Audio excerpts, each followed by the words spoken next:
And my actual eyesight is there. The high drive, deep center, go, go, go! We're out of here! We're out of here! Say ya, playa! Just like they drew it up in Hollywood, Caladros.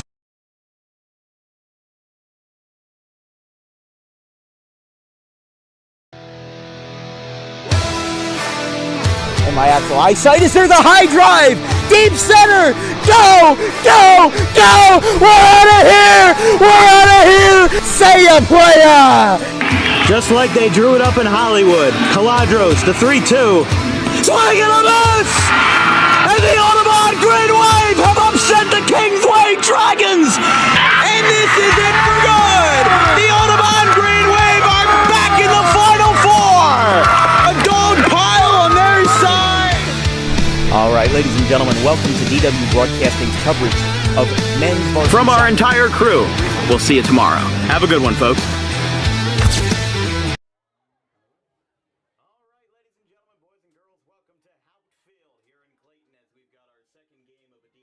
Triple-header this weekend between the Collingswood Panthers and the Clayton Clippers as we're ready to rock the boat here from Clayton High School. And, you know, these two teams were almost identical last year. Both teams had 6 losses. You know, Clayton and Collingswood both hanging in there at around 500. The only difference was Clayton made the playoffs and fell in the first round of South Jersey Group 1 to Shore Regional. But, you know, this game is going to be very interesting because Collingswood, we don't really know what they're bringing to the table yet. They're only returning 2 starters from last season. And this is also a crossover matchup that we haven't seen, or at least hasn't been seen in the past 14 years when we have records available dating back to 2010. So it's uncharted waters, if you will, for the Clippers, and they're going to try to get through it with Demetrius Williams, of course, without Ian Gannon this year, their quarterback, one of the few lefties in South Jersey. You know, he's headed down the Division III college football, and now Williams, who was maybe 15 yards shy of a 1,000-yard rushing season last year, is now going to be leading a new quarterback in this rush-filled offense. You know, we saw Clayton twice last year, 2 very competitive games, a 16-8 loss to Glassboro, which was one of our most popular games last year, along with the Thanksgiving game versus Pittman, which is also on the table for next year over at Davis Field, but that's not confirmed yet. But for now, these two teams are South Jersey Group 1 gauntlets, and Collingswood could be incredibly underrated this year, but we don't know what they're going to have in store yet. You know, they've got Mastery Camden next week in their Week 1 schedule, and you know, there's a lot of unproven statistics here. But for Clayton, a very rush-heavy team, like we said, 1,000-yard or almost a 1,000-yard rusher, and Demetrius Williams coming back for a swan song season in 2024. Going to be very interesting to see what these guys can bring to the table this year. But starters just met at the 50-yard line to flip the coin toss, and we'll be right back with our national anthem and along with the kickoff and everything after. So we've got 48 minutes of West Jersey Football League action coming up on our first Friday Night Light special of the year. We'll be right back.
In life, the road ahead is full of possibilities, but to navigate it safely, you need the right skills. Harper Driving School is the premier driving school serving Gloucester, Salem, and Camden counties. With experienced instructors, many of whom are teachers in local schools, we are dedicated to your success and will help you master the road with confidence. With an over 95% success rate of students passing their road test on their first try, you know your student will be in good hands while embarking on a huge step of their young adult lives, all while avoiding the lines at the DMV and getting insurance discounts. We chose Harper, and so should you.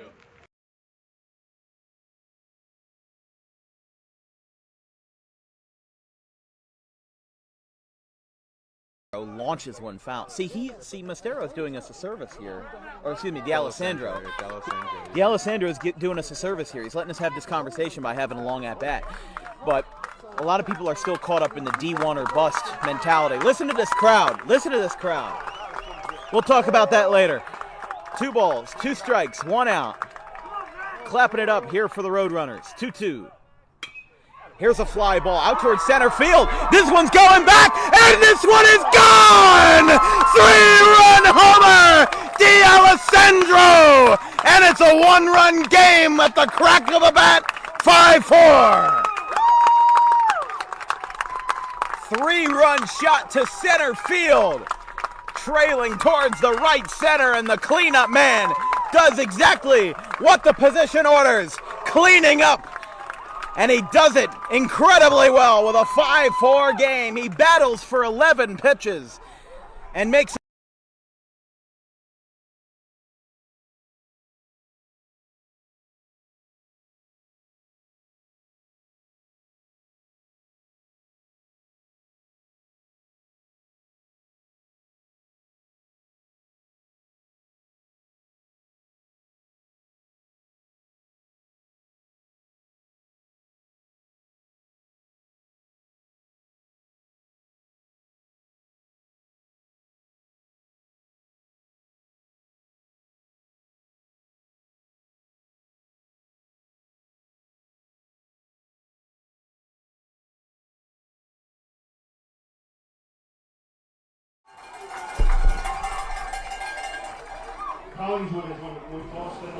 All right, welcome back from Haupt Field here in Clayton as we've got a classic South Jersey Group 1 matchup between the Collingswood Panthers and the Clayton Clippers. Let's take a look at the home side first. Let's see what they're working with here in the 2024 schedule.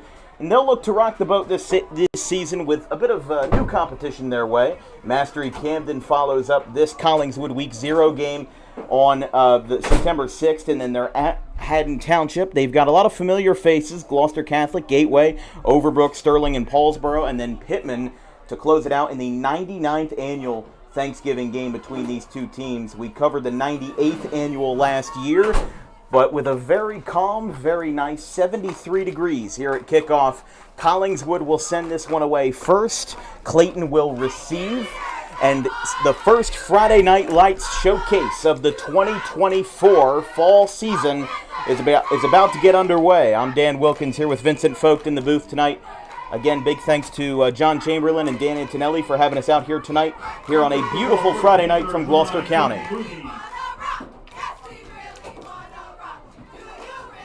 This one's going to be sent away by Caden Luby for Collingswood as they'll get ready to go. Like we said, both of these teams hovering around 500 last year, and Collingswood just returning 2 starters from the 2023 campaign. You know, Shakur Carter, one of their all-time interception leaders, he is on his way. Demetrius Young, and so many other players on this Collingswood team. Mike McEwen said it's going to be a new start for him in 2024, and the new start begins right now. Caden Luby to send this one away for the Panthers in the white and gold. Low-hanging kick. It's going to land at the 20, and it will be picked up, and it's going to be knocked out of bounds, and it's fumbled out of bounds. They're going to stop the clock at 11:54, and they're going to start the drive from their own 13-yard line. You know, I can't really say I've seen that one before, just because, how How about last night's game starting off with a kick out of bounds? This was a little different with this was very different. I mean, he got the kick inbounds and then he just couldn't hang on to it. So here is the Clayton Clippers. They're going to be running out with sophomore quarterback Gabriel Hill, who is taking over for Ian Gannon, who graduated in 2024. And now the first play from scrimmage. Collingswood is calling for the ball. Are we going to have a fumble on the first play? That would be wild if it didn't. They got it. How about that? Collingswood turns it over on one play. Unbelievable.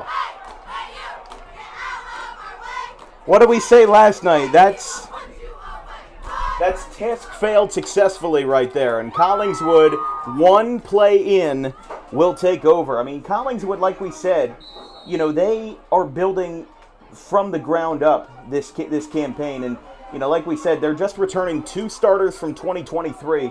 And they're going to have a chance to make those starters work and give them an immediate impact here in the first quarter of week 0.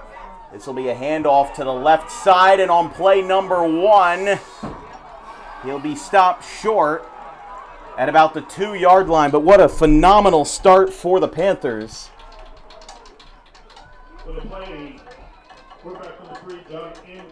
That was a handoff to number 3, John Antrilli.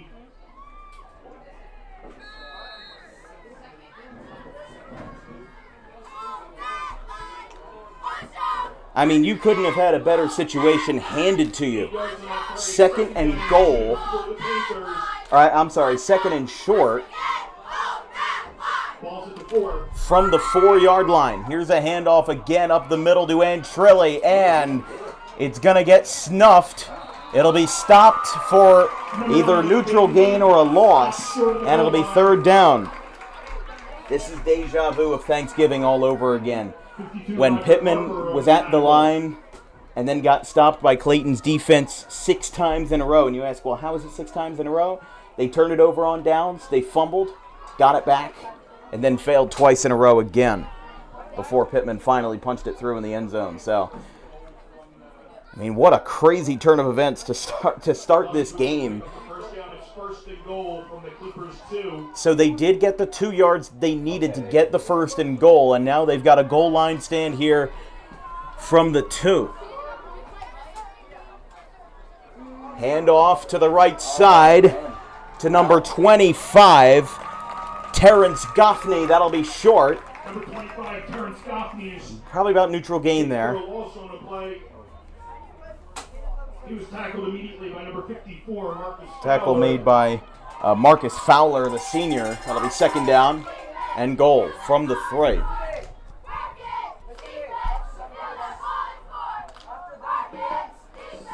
I mean, this is a huge opportunity for Collingswood, especially, like we said, with this roster being almost brand new, with freshman quarterback Jaden Wesley under center. Here comes the handoff. Did they get it? That's going to be close. We'll see what the call is. That's Caden Luby in for a touchdown. And just a hair over 2 minutes into this game, Mike McEwen and Collingswood have gotten on the board first. And they'll send away a PAT. This will again be sent by number 3, freshman Jaden Wesley.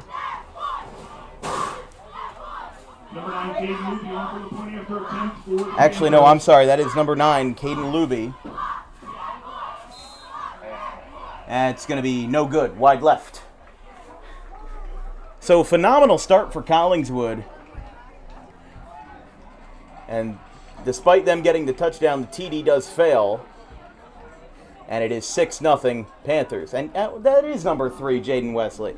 See, one guy said Luby, one guy said Wesley, and all got the wires crossed in the end. But, I mean, what a phenomenal start for Collingswood. Getting in there, first play of the game, it looked like Clayton just didn't have it from the start, where returner fumbles it out of bounds, and then they lose the ball on the first play. I don't know if I've ever seen that before. I mean, it's definitely something very interesting, but I got to give a lot of credit to Collingswood. We're given an opportunity, and they took it, and that's the thing. In football, if a team's going to give you an opportunity to be right on the front step, and you take it, hey, that's how you win football games. Exactly, and especially with Collingswood being kind of undermatched in this game, even for Group 1 standards. Like we said, there's so many 9s, 10s, and 11s on this roster. You've got a handful of seniors, but like we said, I'm going to say it like a broken record all night. They're returning 2 starters from last year. And they just scored first. This will be sent away by number 11, Nate Laslock.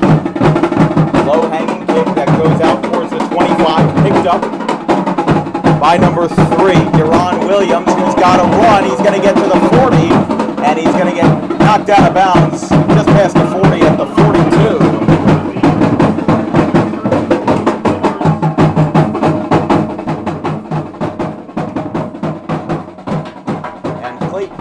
Their first offensive drive at the 41. Deron Williams, a big part of that team, but, Demetrius Williams also a big part of that Clayton, rushing barrage, if you will. 985 rushing yards and 14 touchdowns, had a longest rush attempt of 86 yards across 94 rushing attempts last year. This will be handed off to the right side, and here comes a breakaway from Yasiel Figueroa. Hey! Clayton gets into the 10. Yasiel Figueroa into the red zone, and a swarm of blue and gold on his tail. What are we watching tonight, Vince? How about that? Getting the momentum started. Just like that.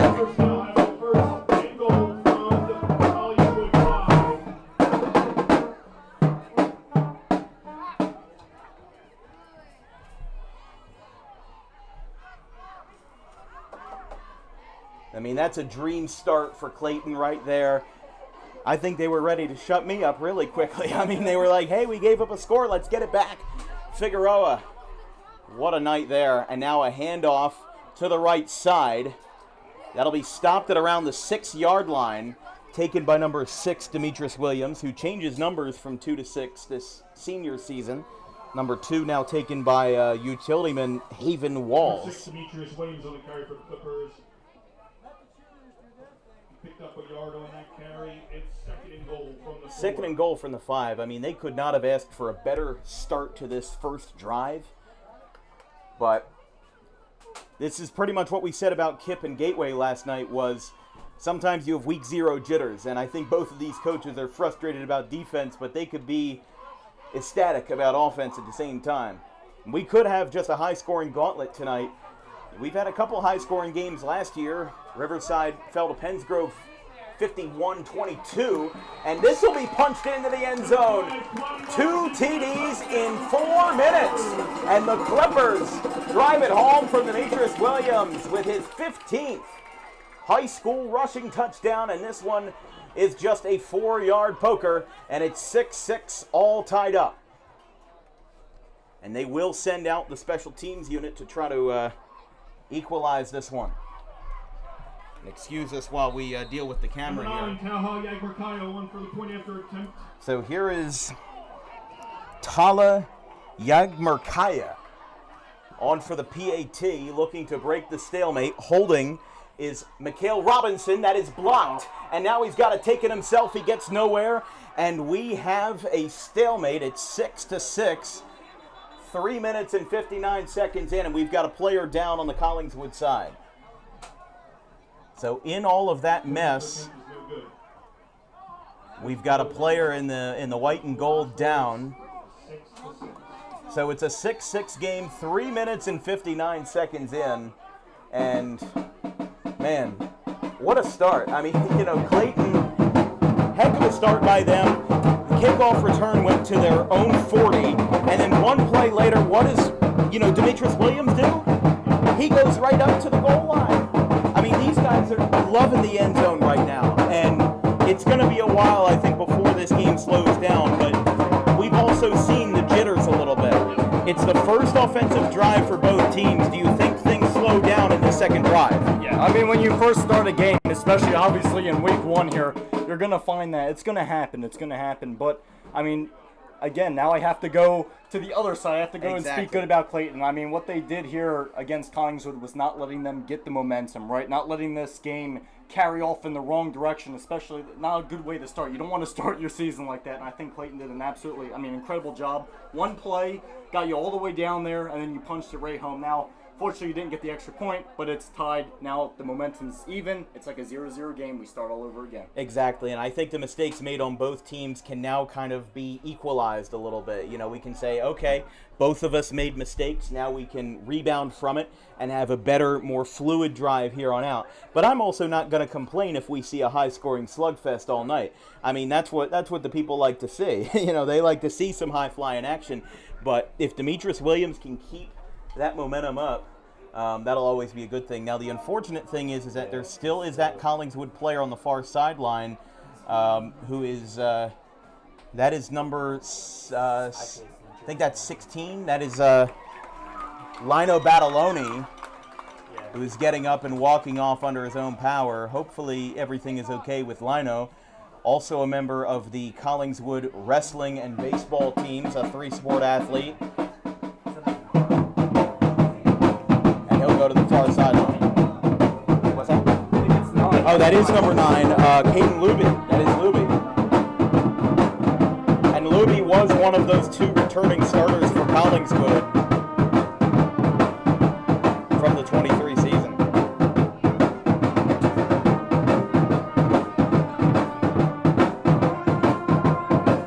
Well, Mikhail Robinson's going to get ready to send this one away. So a 6-6 game, both PATs blocked, and that's, did he kick the tee? Oh my goodness. Well, that says it right there. He kicked the tee. I think the tee went further than the football did. He almost got hit with the football too. What is going on tonight? Dan Wilkins Broadcasting, bringing some voodoo magic to South Jersey Group 1 football. Some interesting chains of events tonight, so they'll respot it from the 35 as it's a 5-yard penalty. Number 7, Michael Robinson on for the kickoff for the Clippers. They'll send this one back on attempt number 2. 8:01 left in the first. There's a better kick. That one's headed out towards the 20. It gets booted. It's picked back up. And now he's got some room. How does this happen? He's past the 50. Are you kidding me? He's still on his feet. And he's finally down at the 20. Terrence Goffney with an incredible 50-yard return.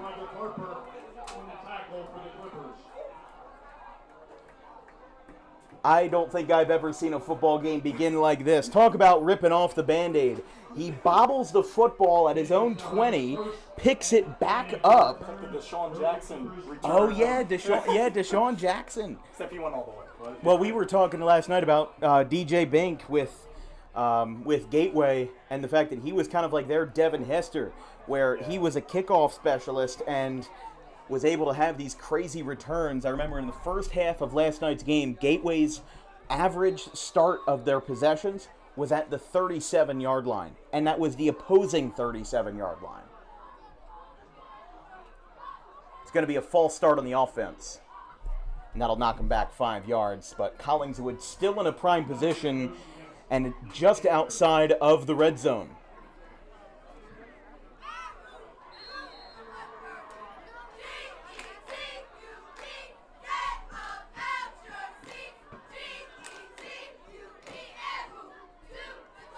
Now first and 15 from the Clippers 26.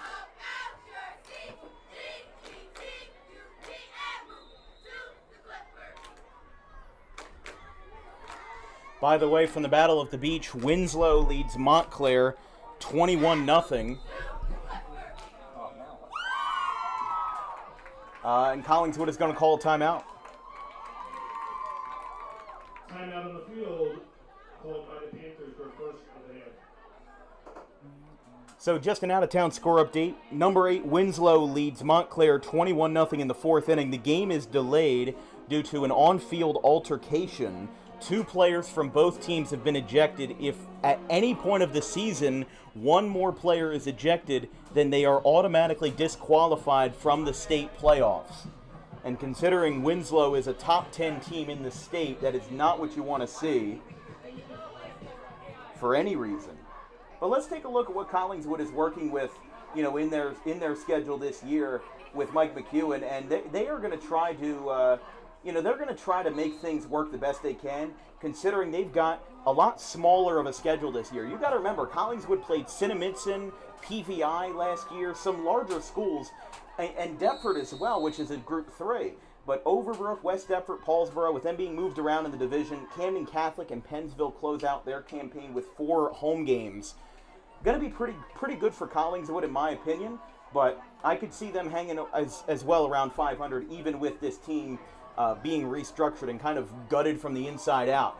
Here comes the pitch back to the left side, gets swarmed by the Clayton defense. Not sure who was on the carry there. Number 6, Isaiah Cruz. They're going to say Isaiah Cruz on the carry. So that'll be 2nd down, but after that false start penalty, that had their drive start to 26. I mean, if you can get a kickoff return where you're starting to drive in the red zone, honestly, 5 yards doesn't seem that bad. But it's going to be a gain of 1, and it's going to be 2nd and 14, again, after that false start. As we said, these 2 teams have no prior history against each other. They're going to go back to pass, hit as he throws, and it's picked off by Clayton. This one's going to go back the other way, and he'll be taken down at his own 30. Clayton with the interception, number 20, that being Enoch Figueroa. Again, another underclassman for this Clayton Clippers club. And Collingswood gets shorthanded. And that kickoff return is a moot point now. It would have been really nice for Collingswood if they could have found the end zone twice in the first half of this first quarter, in the first 6 minutes. But that's always a positive sign. Don't forget to tune in tomorrow morning at 10:30 a.m. sharp between the Pennsgrove Red Devils and the Paulsboro Red Raiders in a battle of the Reds here from Mark Namani Sports Complex in Paulsboro.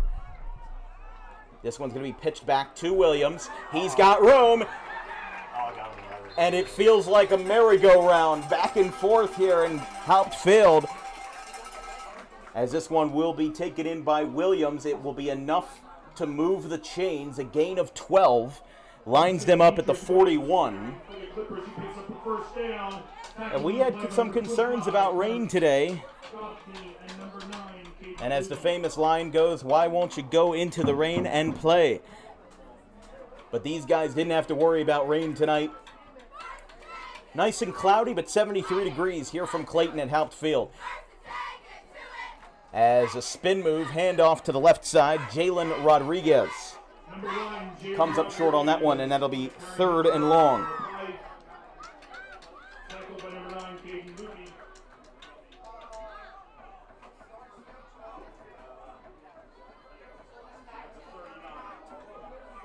Second down and 12. The ball is at Clayton's 39.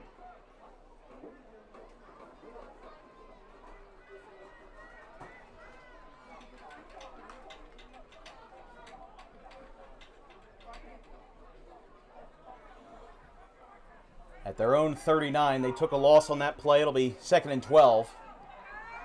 And off by Figueroa. We'll get about 2-3 yards. Josiel Figueroa.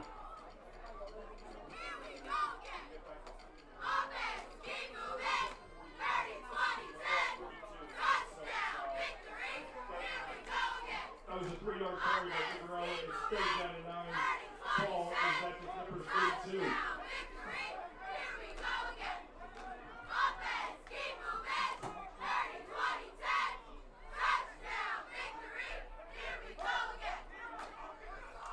Third and about 9 as they're going to sweep this one back Didn't know where the ball was for a second. Now he's going to find room. He's got a first down. He's got 3 men on his back, and he finally gets taken down. The rush by number 1, Jalen Rodriguez, the senior, is enough for a Clippers first down.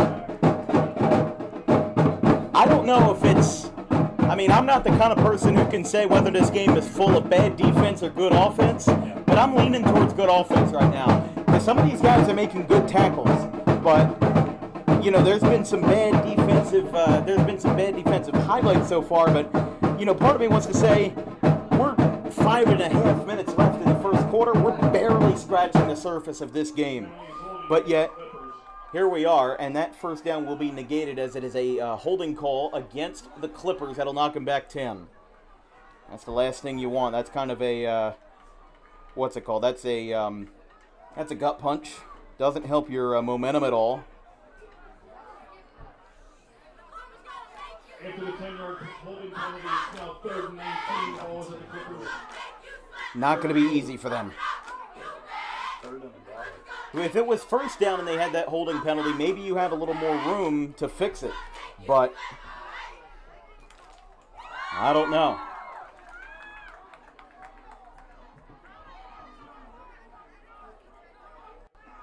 Handoff. Oh, they're going to actually go to pass. It's caught by Williams. He sheds a couple tacklers, and he finally gets knocked down at the 45, at their own 45. It will still be plenty short of a first, but better than what it was, to say the least. And it'll be 3rd and, it looks like 6. That yard marker and that first down marker at the 49 on the other side. I say go for it here. I think, honestly, in a tie game with how many theatrics we've seen so far tonight, I think it's entirely possible that we could see something of that sort. And with how these guys can be so reactive on rushes and rushing plays, I think they're finally going to be able to see. Well, they're in a huddle. And Clayton's going to call a timeout here. I think they were undecided on whether to bring out the special teams unit or whether to bring out quarterback Gabe Hill, but instead, Clippers will call a timeout. We'll stay on the air. Scheduled for next week on DWB, Wednesday, September 5th will be a nice matchup. Wednesday, September 4th will be a nice JUCO soccer matchup between the Mercer County Community College Club and RCSJ Gloucester. That's a 4 o'clock start from Sewell. On Thursday, September 5th, it'll be an old classic South Jersey Group 2 matchup between the Lower Cape May Caper Tigers and the Gloucester Lions. Then we followed it up on Friday, September 6th with a nice matchup between the Camden Panthers and Kingsway Dragons. Saturday, September 7th is Haddonfield and Woodbury. And the season opener for the Thundering Herd will be covering all of their home games this year, as they've got 4 home games versus Haddonfield and Salem in September, and then Pennsgrove and Willingboro in October.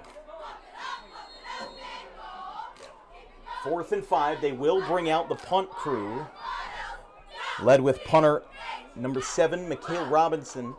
Saw him laying down some good punts during pregame warm-ups, and that hit a Clayton player, and that'll be picked up.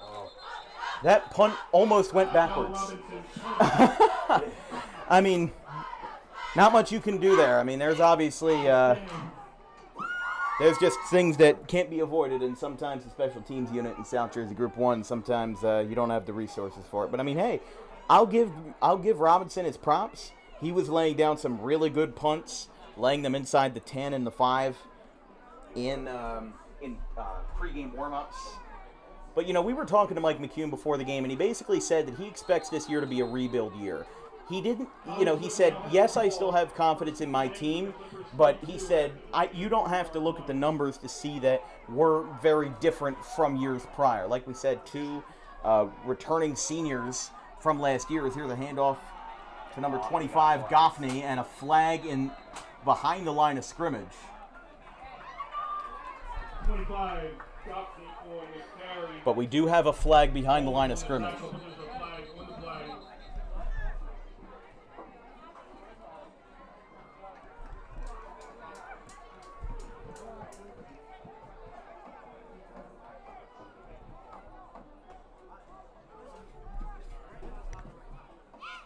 It's going to be holding on the offense. Penalties holding against Collingswood.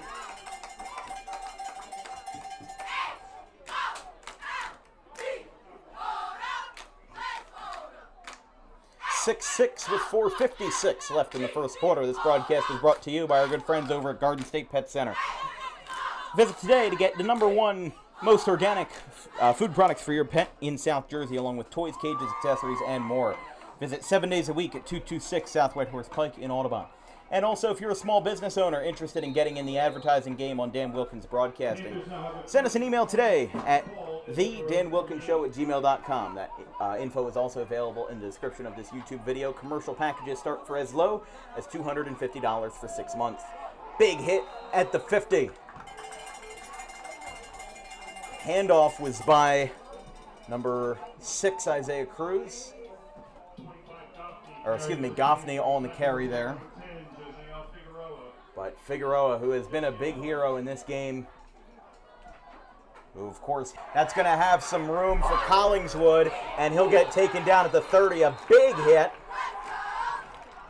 And the reception made by number 10, Jan Anderson. Those are the kind of plays that can fire up a team, especially for a team that's not necessarily known for passing. Like we said, they kind of have to run a new playbook this year, and they might be putting in more passing. They might be doing more, and there's... Oh, my goodness. Wow. Penalties are just killing Collingswood in this drive. 2 holding calls.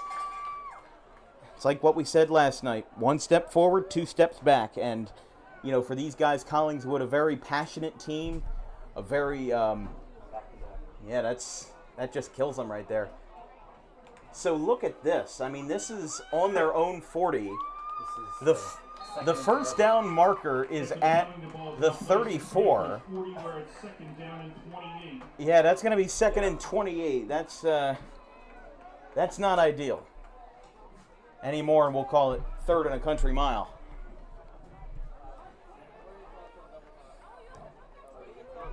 And they're going to rush on 2nd and 28? Okay. I mean, they got maybe 2 yards out of it as the whistle's finally blown, but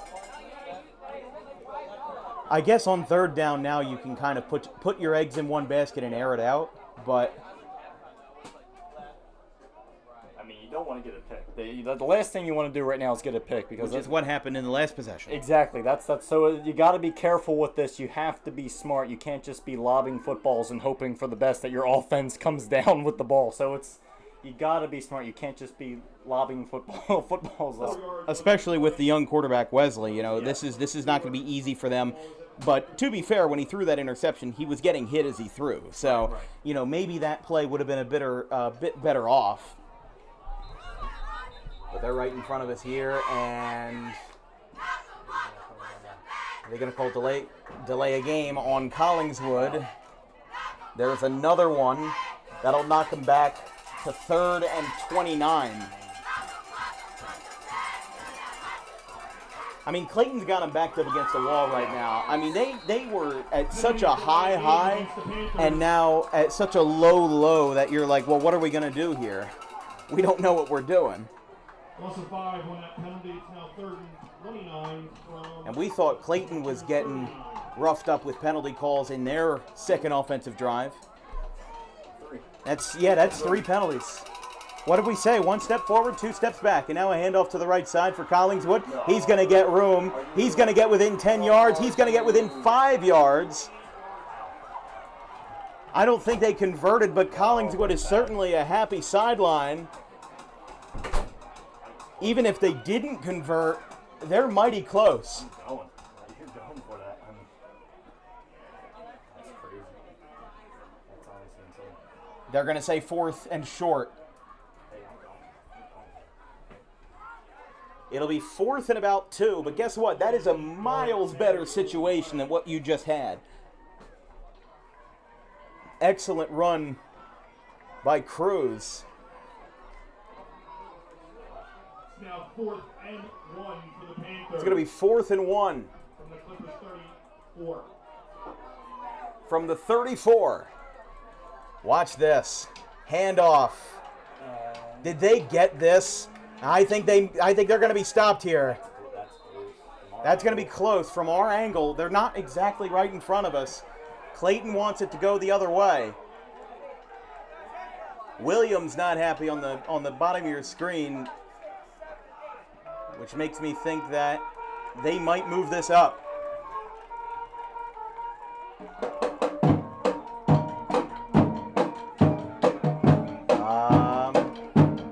I don't see Gabriel Hill on the field, so.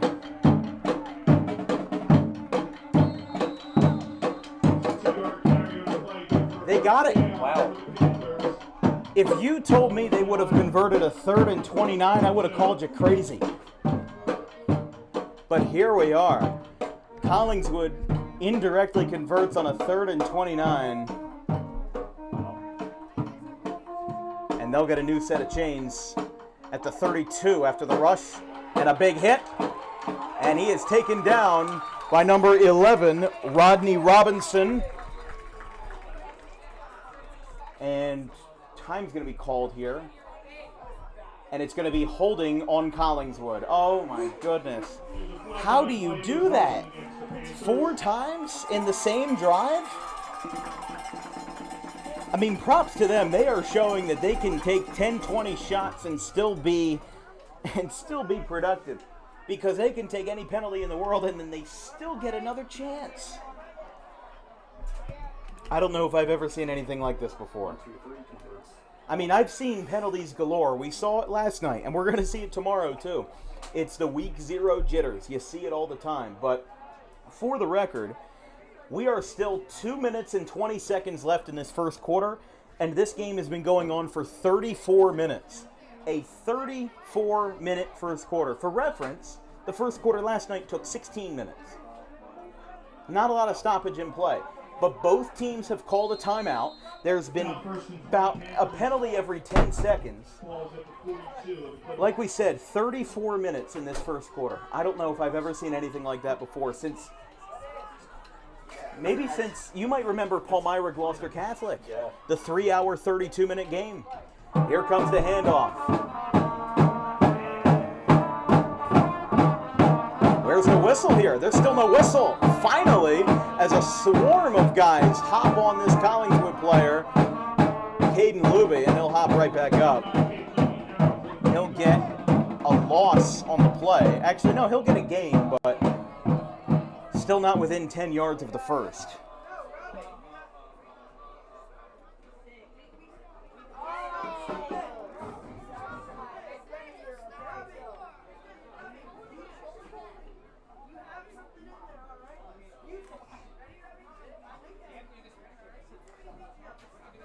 A minute and 30 left in the first quarter. I don't know if I've ever seen a first quarter this long. And these guys aren't even pass heavy. Just a whole bunch of stoppages. The good, bad, and the ugly tonight. This one's handed off to Marbury on the right side. He's going to get a first, and he breaks through for more than a first and gets the Panthers into the red zone for 25. Terrence Goffney. And that's a first down. We have a flag? Or hold on. Yes, we do. I'm sorry. No, hold on. No flag on the play, at least from what we hear. They are at the 20, but Clayton calls a timeout. So, I mean, this is kind of what separates high school football from collegiate and NFL football, is that you always want to save your timeouts for when you absolutely need them. But these guys have burned through 2 of their 3 timeouts, and we're still in the first quarter. And Collingswood burned through a timeout too. I mean, it's almost incredible what we're seeing tonight from Collingswood and Clayton, and just the fact that these guys are just not burning off time at all. And the score is still 6-6. It's not like they're getting 50 yards on every play, but the clock is always stopping due to penalties. The clock has been stopped a couple times due to injury. And, you know, these guys have just, I don't know, this is a funky game. And, you know, there's not a lot of words to describe a game like this, where it's a small school, it's the beginning of the season, and not everybody's got it with them tonight. And the penalties have killed Collingswood. 4? Yeah, we've had so far, looking at this, the whole history of this drive. Well, that's got to be 4 holding penalties, exactly. right? Well, because they've had a delay of game and a false start. Yeah. So that's 4 holding calls, a delay of game, and a false start. And they converted on a 3rd and 29. I mean, this is voodoo magic out of Collingswood High School right here. And they're going to be in the red zone, at the cusp of the red zone, we should say, at the 20. In a 6-6 game, 1:07 left in the first quarter. Wesley lining up under center here. Here, he's going to take it up the middle. A QB keeper. And he'll get about 2 yards on that one. We are finally under a minute in this first quarter.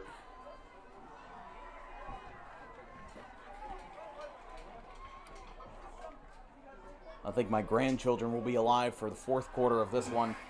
But, I mean, you know, we made several allusions last night to the Palmyra-Gloucester Catholic game from last year. 3 hours, 32 minutes for a 4-quarter football game. And that was not only a flag fest, that was also a pass fest. Both teams only ran the ball 10 times the entire game. They were both air raid offenses.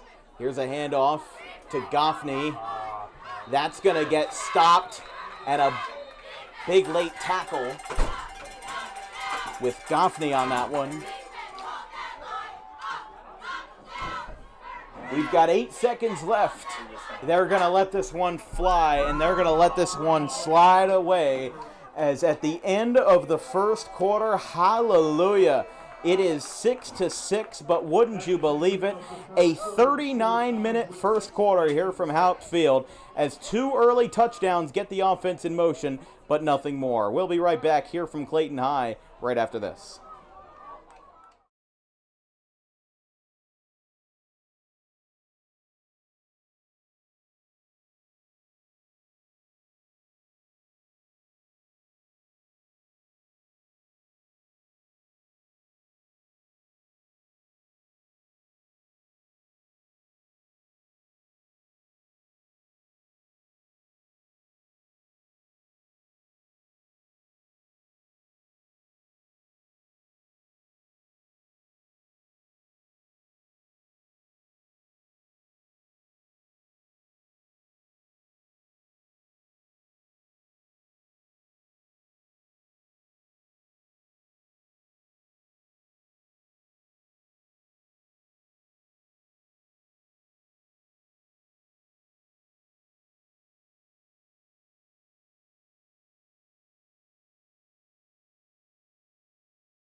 At the start of the second quarter, Collingswood 6, Clayton 6.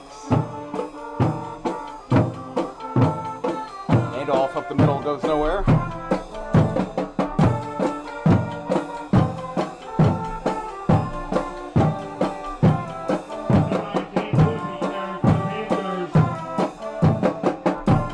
They got 4 yards, and it's 3rd and 6 from the 16. 3 yards to line carry. 4th down and 3 for the Panthers. The ball is at the Clippers 13.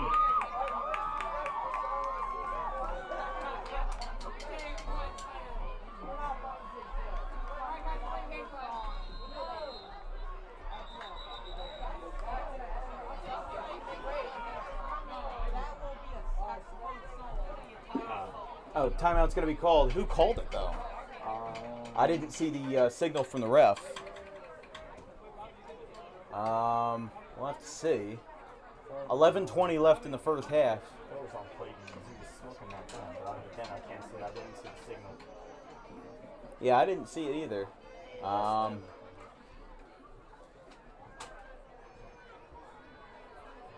I'm not sure, but somebody called a timeout. Hold on.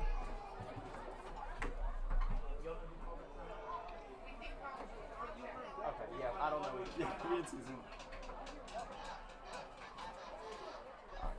Just got confirmation. That was a Collingswood timeout. So, both teams now only have one timeout left.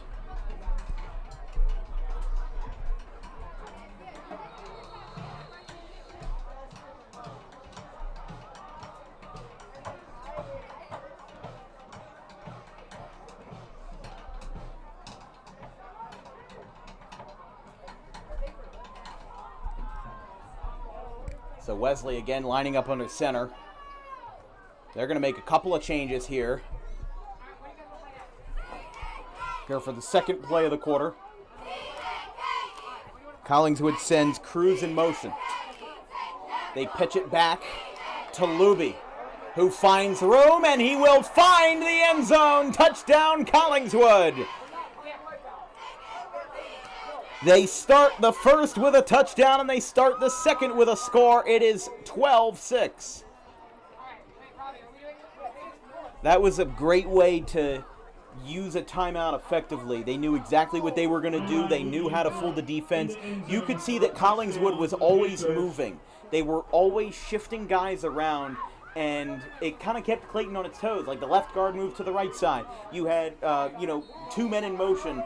It kind of threw them for a loop. And, what they're going to do with this PAT might be a chance for them to kind of break the stalemate. Because if you keep scoring touchdowns left and right, that's one thing. But it's a different thing if you can convert on 2-point conversions and add those extra points, because Clayton might go with PATs, and if you make a 2-pointer, well, then you'll kind of force them to take a different route and take a different path. To the right side, Luby is there, and he gets in no problem for a 2-point score. So both teams attempted point afters in their first scores of the night, and then it ended up getting blocked both times. Collingswood this time, though, converts for 8 on a 16-yard rush by Caden Luby, followed up by a 2-point conversion. It's 11-14 left in quarter number 2. As we'll be right back after this, there's a very happy Mike McEwen. It is 14-6.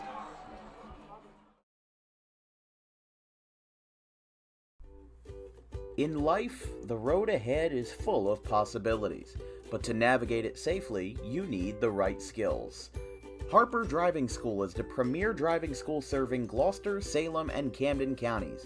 With experienced instructors, many of whom are teachers in local schools, we are dedicated to your success and will help you master the road with confidence.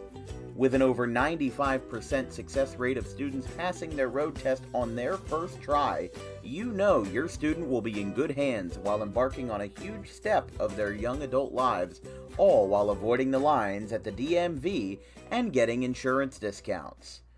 We chose Harper, and so should you.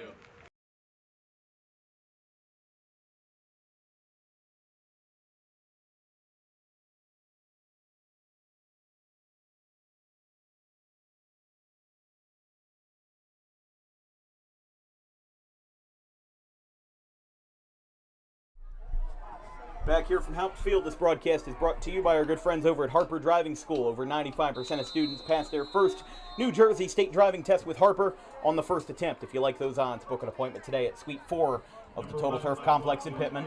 Take it in on a bouncy kickoff return.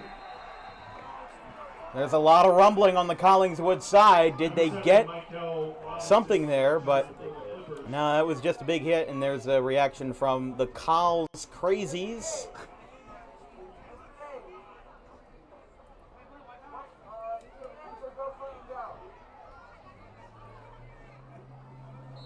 I don't know what that is on the camera there. Was that making a... That was weird. Oh, that is coming from our camera. You know what? I know what that is. All right, we'll have to fix that at the next break.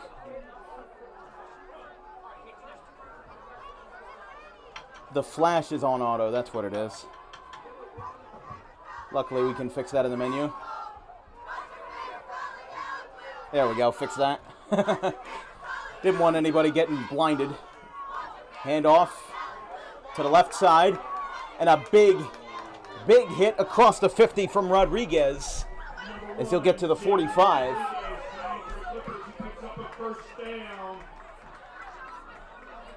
That's what they needed here after giving up those 8 points.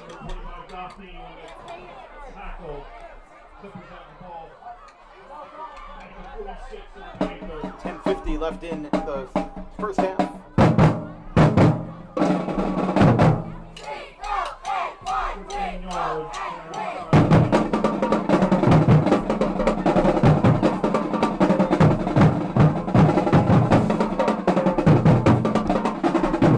Off to the right side, handed off to Williams. And he's got room to spare! Does he do it again? He did it again! Touchdown Clippers! For 46 yards! Demetrius Williams with a second touchdown of the night, and it's 14-12. Demetrius Williams.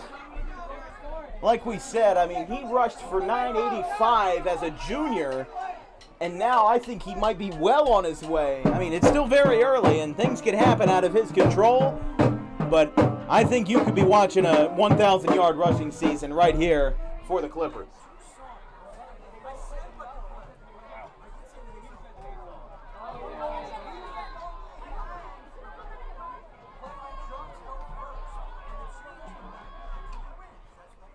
It would be wise to try a two-pointer here just to tie the game and continue the stalemate. They attempted a PAT in their first touchdown with Tala Yagmarkaya, but they did not score. It was blocked. He had to roll it out himself, so we got whistles on the field.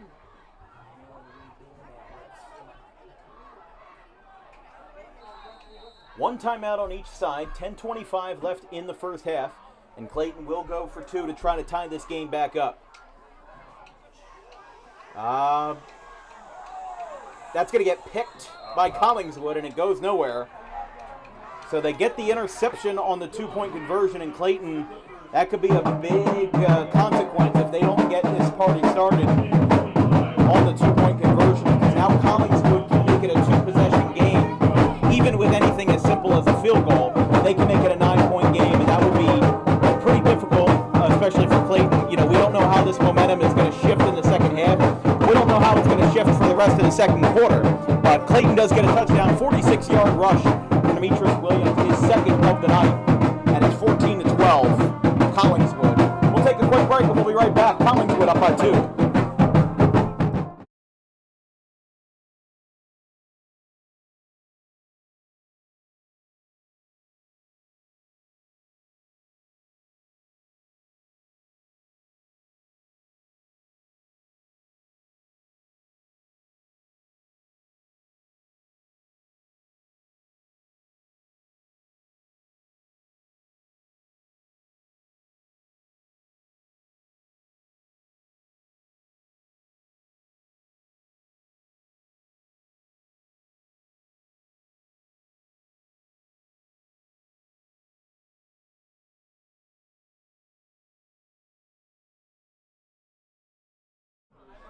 Collingswood will send this one away, or excuse me, Clayton will send it away, and we've got whistles on the kickoff.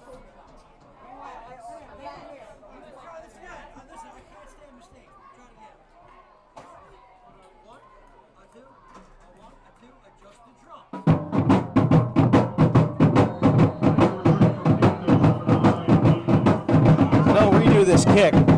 Mikhail Robinson sends it away. Did they do it again? What now?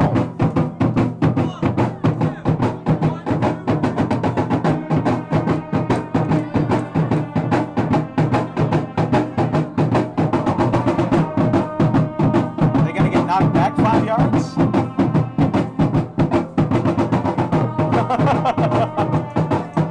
Honestly, I have no idea what's going on anymore. This is attempt number 3 to kick it off.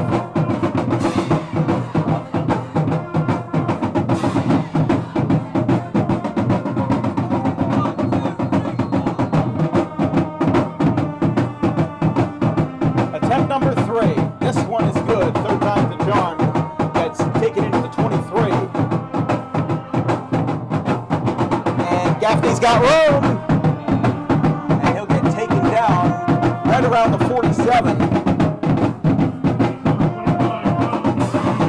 I mean, what is up with kickoff returns tonight? These guys are going hog wild, getting the return.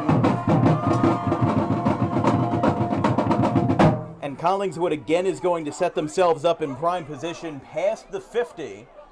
Actually, right on the 50.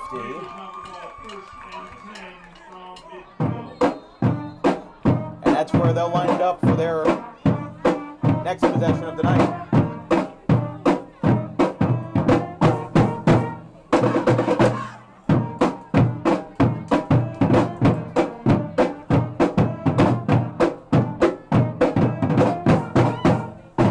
Directly at midfield. Here comes the handoff to the left side. That'll get 3 yards.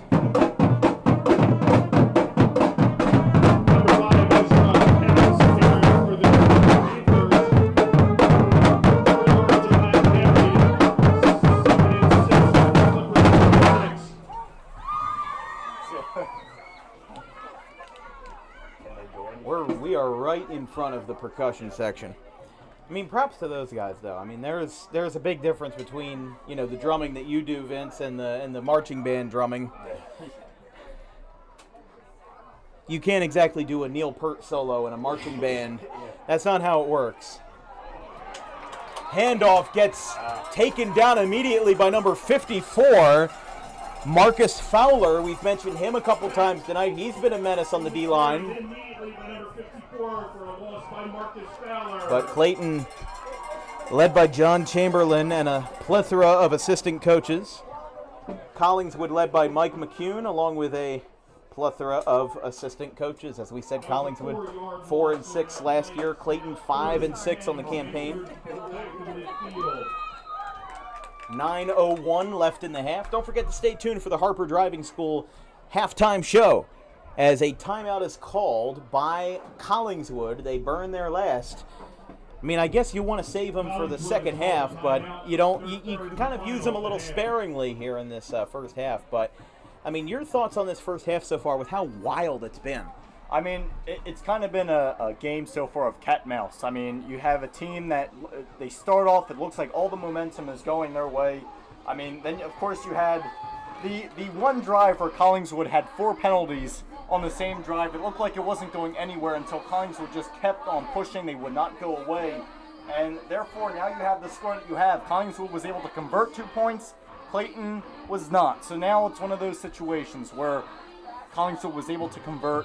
They were able to continue their momentum into the conversion, but the only thing is, can Clayton respond? And is these 2 points that they did not pick up, or is that going to be what decides the game? That is the big question right now as we go into this half with only 8:57 remaining. Yeah, I mean, we don't know. I mean, touchdowns can keep going back and forth, and if Collingswood can convert on those 2 pointers like they did with Luby in that last one, that might be the difference between a win and a loss tonight for Collingswood, is that, you know, that conversion in the end zone gets taken down at the 47, gets dropped on the carry by Gaffney, taken down by number 6, Demetrius Williams. I mean, again, what did we say about Aiden Barbado last night? This is a very similar situation where you've got a guy who has to be a dog on the offensive side, has to be a dog on the defensive side, because you only have so many guys that are dressed on this roster. You only have so many guys that are specialists,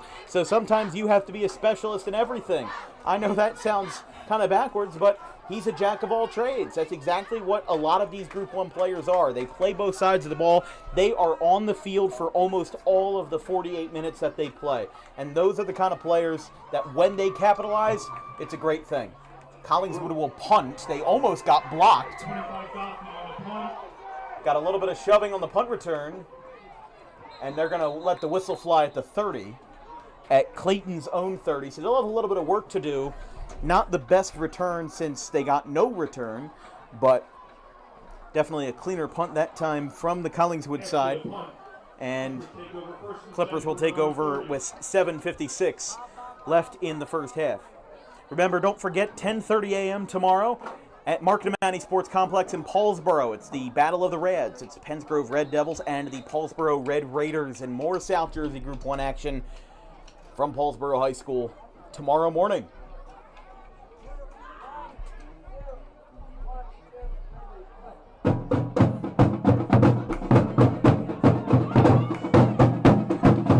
Back at it here with a handoff. Up the middle, he'll get about 3-4 yards. Second down for the Clippers.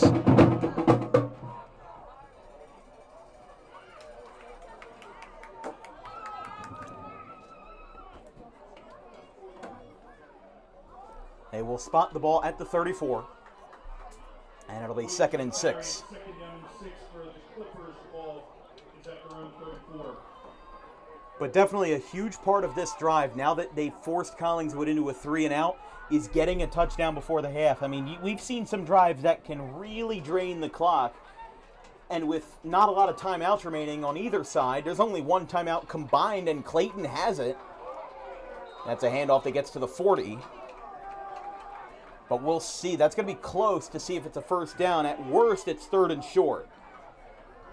But absolutely need to get something going if they want to get back into this game. But the good thing is that now the ball's in your court, you can score, and even if Yagmerkaya doesn't get, a PAT or anything like that, he can still contribute, get the extra point, and you can go into the half up 19-14. So it could be much worse of a situation for Clayton right now. It will be 1st and 10. And they'll get about 3 yards. But this is just pushing the needle a little bit more each play. They don't need to do too much with it. This is a rushing team, not a passing team. They had it in the Ian Gannon era, and they have it now in the Gabriel Hill era. They don't need all of that. And, this is a team that has 2 quarterbacks, actually 3 quarterbacks, excuse me. Mikael Robinson is listed as one of them, but he's been a primary rusher tonight. Gabriel Hill is the one who's taking snaps under center. He's a sophomore, and then who's behind him? Haven Walls, who's a sophomore utility man. And now a handoff to the right side, gets some momentum, gets a first down, and goes from the 43 on their home side to the other side on the 43. Handoff by Quaddy Walls, number 5. Oh, that was Williams again on the carry there. It looked like it was number 5, Quaddy Walls, who had the carry on that one, but we'll attribute it to who they think is correct. So a big gain there, getting it across to 50 and pushing Collingswood back further and further into this wall. They want to score before the end of the half, but they also don't want to leave enough time in the half for Collingswood to drive and get back, because both of these teams can be explosive and they can get monumental plays when they can get the momentum. Here's the handoff to Walls.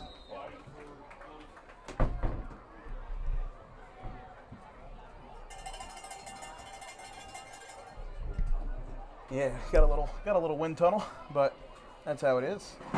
Yeah, just put the chair against there. That's all good, Vince.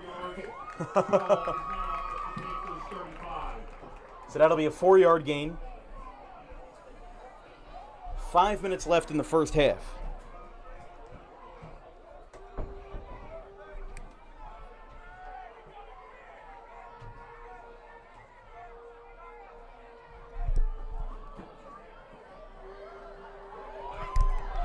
He'll get a nice advantage on that one to the 30, maybe even to the 29.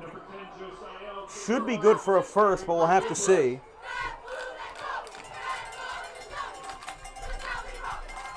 And they will move the sticks. First down, Clippers. So Figueroa got it for the Clippers.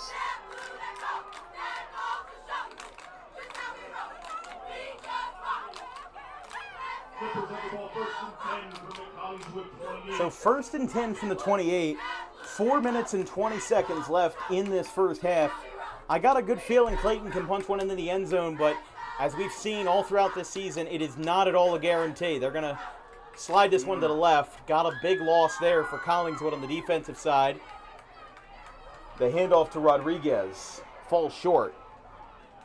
And they'll have a loss of what looks like 2 or 3 on the play. Number 1, Jalen Rodriguez on the carry for the Clippers. And Rodriguez limping a little bit after that play. They'll send in number 20, Enoch Figueroa, another sophomore. But like we said, I mean, Mikael Robinson is listed on this roster as a quarterback / defensive back, and he's a senior, but Hill taking the snaps under center mostly is just a guy to hand the ball off to. You know, Ian Gannon wasn't much of a passer unless he absolutely needed to. And these guys are explosive enough in the rush game to where you don't really need a passing quarterback in this situation. However, this might be one chance where they might need it. It'll be 3rd and long. And if you don't get it here, it's not really a situation where you can trust a place kicker like Yagmer Kaya.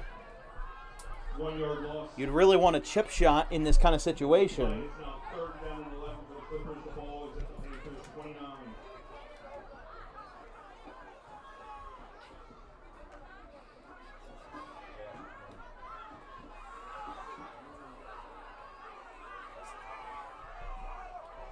Here we go on 3rd and long. Oh, he gets through. He breaks through and gets into the 10. Josiel Figueroa did it again. He works the voodoo magic for the Clippers. They're going to rock the boat in the red zone. I don't know how they keep doing it. They get knocked down. What's that tub thumping song? You get knocked down and you get up again. And that's exactly what these guys are doing. But unfortunately, there is a Collingswood player again down. But 2:44 left in the first half. If you're just joining us, Collingswood got the first score of the night after Clayton fumbled on the first play of their opening drive. Collingswood set up shop from the red zone and easily punched in a ball from Caden Luby. Caden Luby's responsible for both touchdowns tonight for the Panthers. Then Clayton got an incredible kickoff return back to their own 40, as that will be number 12, who's getting taken off there, Ernest Carter. Actually, no, that's number 62? 62. Yeah, 62, yep. 62, Jules Santos. So they'll get everybody back on the field here. But Clayton quickly got one back. It was 6-6. Collingswood scored again. And then Caden Luby punched it in with a 16-yard rushing TD. He got a 2-point conversion as well. And it's 14-12. And Clayton also got one back, but failed in that interim. So it was 6-6, then it was 14-6, then it was 14-12. And look at the leap into the end zone! But there's a flag down! Clayton got in there, but where the flag was as soon as he reached into the end zone and leapt up. Flag on the play. From Williams. The Whitecap trying to sort all this out. The flag is at the 5. Collingswood sideline is cheering. So maybe this is against Clayton in some way. Personal foul against Clayton. Wow. No, that can't happen. You're at the 8-yard line. That needs to be avoided. I don't know what it was. Was it a matter of I don't know, honestly. Oh, it's a hurdling call. So he leaped, but they said that's illegal. I mean, obviously, if you've got a foot in somebody's face, that's a safety concern. But I mean, also, like, it's not like he kicked somebody down. He tried to leap into the end zone. You can't dive into the end zone. I mean, I know it's not the ref's fault for calling it by the letter of the law. I just don't know if I agree with the rule, period. Handoff to the right side. Williams has it again, looking for redemption. He's back at his own 20. And finally, whistles are blown around the 10. So I think he got a gain of 7 or 8 there as we approach the 2-minute mark of the first half. Looks like where they're going to spot it from the right hash. They will spot it at the 10, so a gain of 8. Remember, they started this possession with the goal line, so it's going to be 2nd and goal again after the personal foul for hurdling.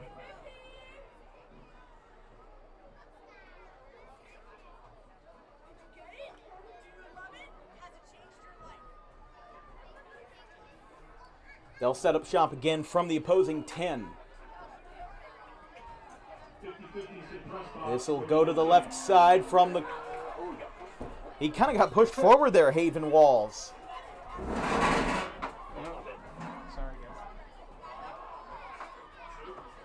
They're going to get it to the 2 there after the rush by Walls.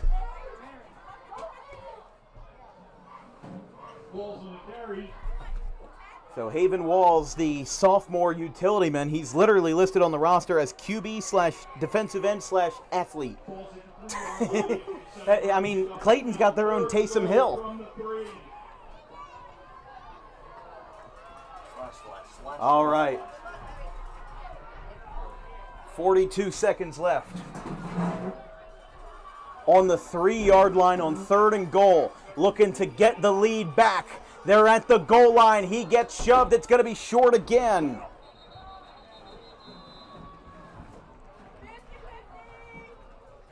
And they're going to try to sort this out as a timeout is called. Clayton is the only one who has a timeout left, so all 6 timeouts are burned, and there's 29.5 seconds left on the clock. This would be huge for Clayton's momentum if they can get into the end zone, because think about it this way. They don't get the ball back to start this second half. So they need to score here because they know Collingswood can get into the end zone. They are reacting faster to what Collingswood is able to do with the pass and with the pass rush as well. So with the way that Clayton is getting, the way Clayton is presenting themselves here, they're presenting themselves as a very adaptable team, as a team who can rush through adversity and hurdle that adversity, sometimes literally. But these guys are going to get back into it here. 4th and goal from the 2. This is deja vu, Thanksgiving all over again. But they have to score here. I don't think there's any ifs, ands, or buts. They don't get the ball back to start the half. Clayton will kick it off, and they've got to punch it home right here. Here we go. No room for error, and Demetrius Williams does poke it home for a touchdown, Clippers. Demetrius Williams is in the end zone for a touchdown for the Clippers. That is the dream TD, Demetrius Williams, for his 3rd tonight. And this was the shortest of all of his touchdowns this evening. And it makes it 18-14.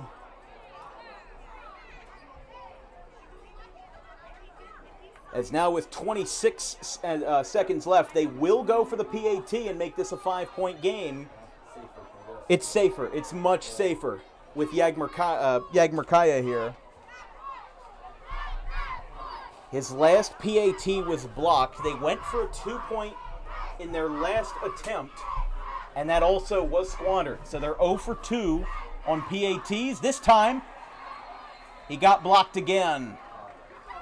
So make that 0 for 3. But Clayton gets the touchdown, and they got exactly what they could have asked for. They lead 18-14 with 27 left before the half, and that was huge for Clayton.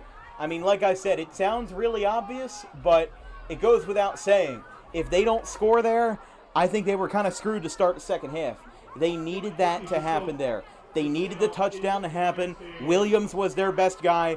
When you need somebody to get into the end zone on a 4th and short, on a 4th and goal, Williams is your guy. And that's exactly what they did there. And you can't fault Clayton for, giving it 110% because that's exactly what has been asked of them all night. And the fact of the matter is, look, they have had to fight harder than expected against Collingswood. Collingswood is holding their own, and they are going to continue to hold their own for the remainder of this 24-minute contest. So Clayton will kick it off, and this is good for Collingswood. I mean, if you get a good return here, you might have a solid 20-15 seconds to, air a couple balls out before the end of the half, and then you get the ball back again to start the second half. So you get a little bit of everything. And Collingswood right now is in a prime position to, kind of have a double opportunity to start the second half and to close the first half. Line drive kick off towards the left side. Taken in by Goffney again. Breaks through. Gets knocked down at the 41.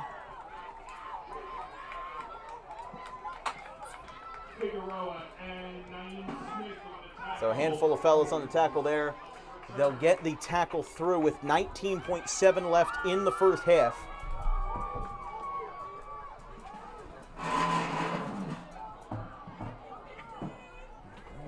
Panthers have the ball at their own 40. 20 seconds left. I mean, what do you do here if you're Collingswood? You've thrown a couple passes tonight, but not necessarily in high-stakes situations. Do you think they just run it out and hope that they get a better chance when they don't have anything riding against them? Because when they have attempted to pass, one time it was picked off. So do you run it out here, go into the locker room, get your reset, and then you get the ball back to start the second half anyway? So I don't know here. They've got a wide receiver far out to the right. Wesley under center, got a man in motion. They will run a snap with no timeouts as Goffney trucks a man, trucks Figueroa, but now the clock is stopped with 13 seconds left. Bit interesting there. Clock is stopped with 13.3 left, and now they'll let it run. They're going to go with a no huddle. They're going to try to speed this up, and they spike it. 5.7 now. You put yourself in a good position here. I mean, they're at the opposing 46. They're in between the 46 and 45. It's not a terrible idea, but you also have to remember what's happened before. They got picked off early in the game when they tried to rush a pass through without any consultation, if you will. So the last thing that they want is to get picked off and have this wild, pick return when you can play it safe and get the ball back to start the second half. But if you're Mike McEwen, you put all your chips in one basket. You put all your eggs in one basket, and you're going to be a little aggressive. They are going to flip it back behind the 50, and they're not going to get anything with it. So that will end the first half. I thought they were going to do a Hail Mary or something to end the half, but they didn't get it. And at the end of the first half, an unconventional first half that lasted a grand total of an hour, 14 minutes, certainly could have been a lot longer than that, but we got lucky. 18-14, Clayton pokes it in with 30 seconds left on Demetrius Williams, who has scored all 3 TDs tonight for Clayton on the rushing side, as this has been a slugfest so far, and quite an unusual one at that. 18-14. We'll be right back with the DWB halftime show right after this.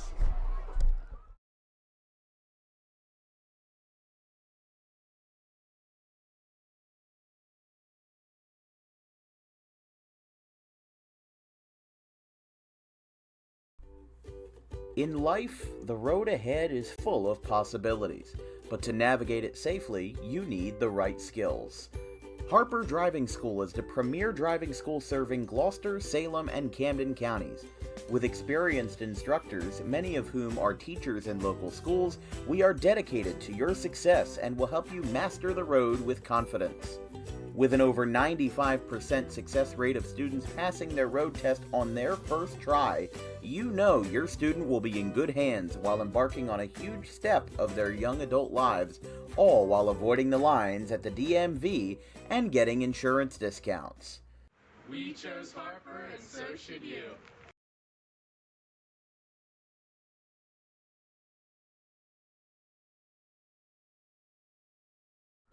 Garden State Pet Center is an independently owned full-service pet store. Our specialty is promoting companionship between people and animals by providing the healthiest product choices available, including all-natural foods, supplements that support and relieve health issues, and innovative products for pet parents. Our goal is to provide our customers with a relaxing environment, and while we're not striving to be the biggest store on the East Coast, we're striving to be the best.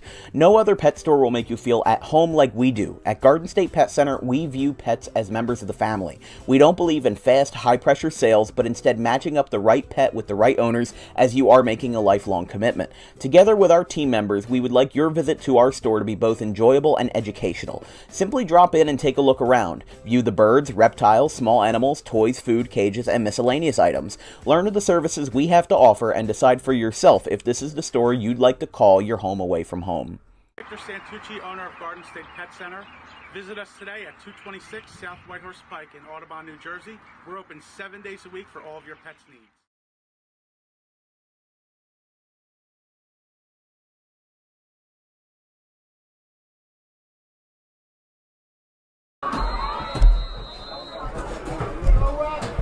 Late switch for the visitors.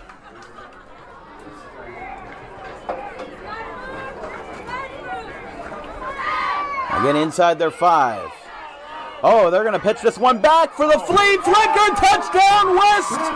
Oh, my goodness. Taking inspiration from Nick Foles and Trey Burton. I think they just pulled off the Philly special. That is the greatest touchdown I have ever seen. Well, maybe not the greatest touchdown I've ever seen. Maybe that's stretching a little bit, but one of the greatest touchdowns we've seen in a long time. And it's a tie game.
All right, we're here at halftime of the Collingswood-Clayton game. Collingswood trails Clayton 18-14, and it's been a high-powered game.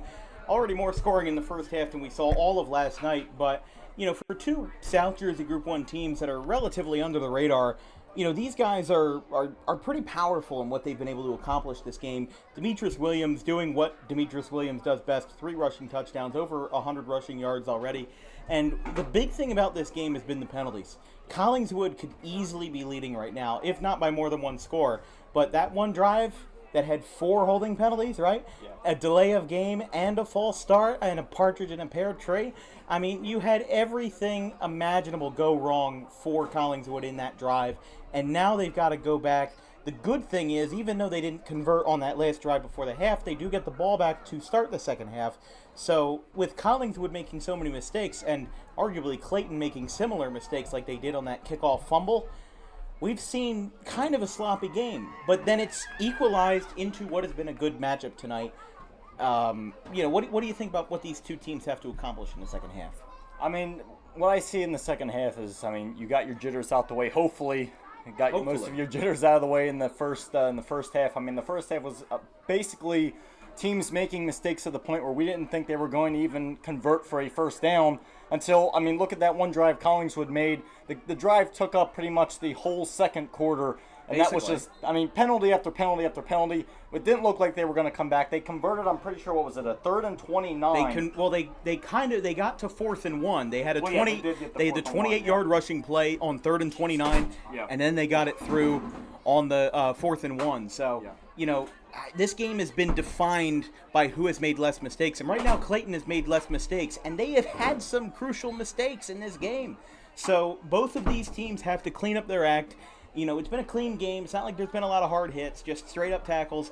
But this is a rush-heavy team, and we expect to see that tonight. Do you think Demetrius Williams gets into the end zone for another touchdown? At the rate that they're using it, again, like you said, a heavy run game. Both teams have been running like crazy. I do see him getting in.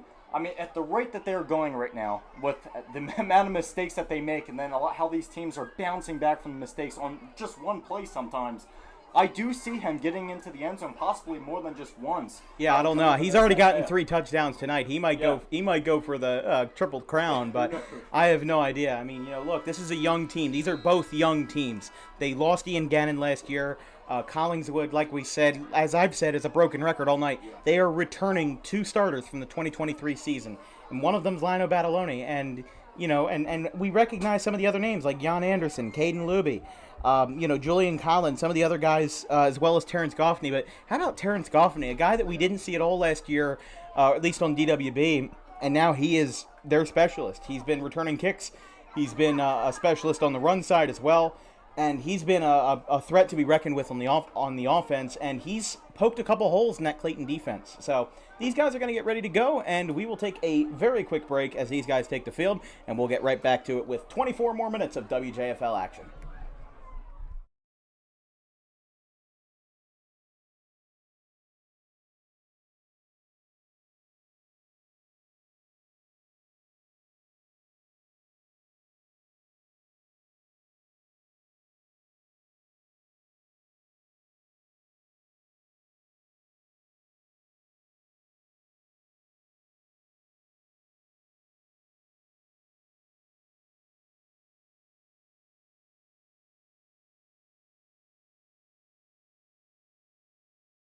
Number 7, Michael Robinson. So Michael Robinson will send this one away in the 3rd.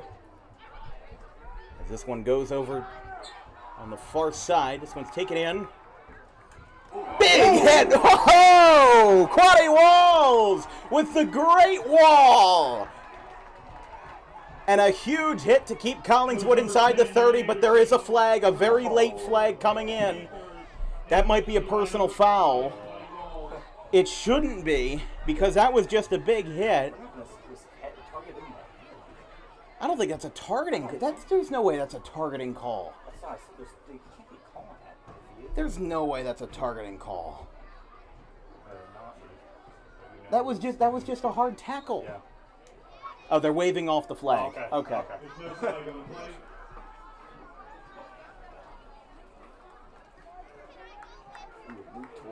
Yeah.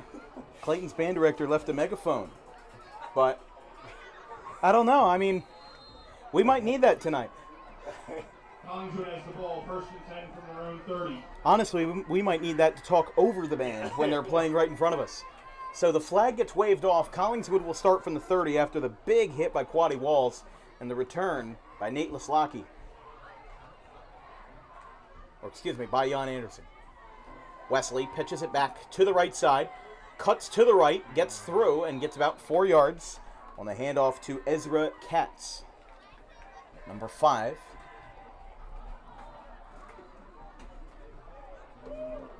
Quaddy Walls tackles number 3, John Antrilli. The Linus went up after the tackle by Antrilli. Or excuse me, the carry by Antrilli for 4 yards. 4 yards on that. Second and 6. Second and 6 from the 34. Yeah, I was gonna say. I mean, that was very similar to the DJ Bink personal foul last night that probably shouldn't have been called, and I'm glad that they waved off that penalty because that shouldn't be a personal foul. That's not targeting. That's just playing hard. Whistle blown here. Flag in the line of scrimmage. Full start, looks like. Yeah, they're going to move him back 5 yards to the 29, so 2nd and 11. But, delay of game, my apologies. Oh, okay. Still, same penalty. Still, same consequence. But still, I mean, I look at, what Kip did last night. They were hitting them hard. They were hitting Gateway hard. Aiden Bender, who was a tight end a month ago before being thrust into the QB position, he was shaken up as a handoff all the way over to the left side by Cruz. Gets a couple of yards, gets them within 10 of the first, and it's going to be 3rd and long. But if they called that a personal foul, then there probably should have been about 10 or 15 against Kip. But there's just hard-nosed football. And we need more of that in South Jersey Group 1. We need guys that will lean in and they'll make you wonder where you are for a second. They'll knock you down. And I'm not saying, obviously player safety is firsthand, but this also isn't flag football. These guys are gonna, play with their head, and they're gonna play at 110%. Now we've got flags all over the place. Dirty laundry, as we like to say. That'll be a false start on Collingswood. So another 5-yard penalty. So a delay of game and a false start, almost back to back. Ball's going to be at the 28. After that 5-yard penalty. It's now 3rd and 12 from the Panthers from their own 28. I mean, they made about 5 yards on that last play and then immediately got knocked down again. You're good. Thank you, sir. Handoff to the left side. And that's going to be swarmed and batted away from the Clippers. Clippers defense is really playing a big role in this game. Look, basically everybody who's dressed has to play both sides of the football, except for the quarterback.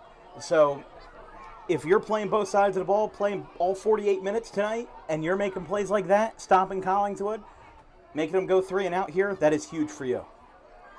And this is the kind of drive that can shift momentums in a game. Clayton can take this punt return here, get a good starting position on the drive. That punt was almost blocked, but he still gets a good trajectory on it with tons of backspin, and it will fall flat at the 39. Collingswood picks it up, and the whistle's blown with 8:49 left in the third. But, I mean, this is the kind of drive that can make or break a game. It doesn't seem like it right now, but if Collingswood gives up another 8 and we're talking about a 26-14 game, then it all might be too late for Collingswood because we've seen that they need to. It's almost like they're a reactive team. They react off of another team getting ahead, and then they end up scoring or getting in a good position because of that. It's hard for them to do it on their own. It's like they need that fire sparked under their belly instead of doing it, on their own accord. So if Collingswood is going to get on the board here, they might need a wake-up call. And they led by 8 at one point. Now they're down by 4. Certainly a whale of a different ball game than it was a half hour ago. Handoff is going to get absolutely swamped as he'll get laid out. The carry from Williams knocks him back at least 5 yards from the line of scrimmage at the 39.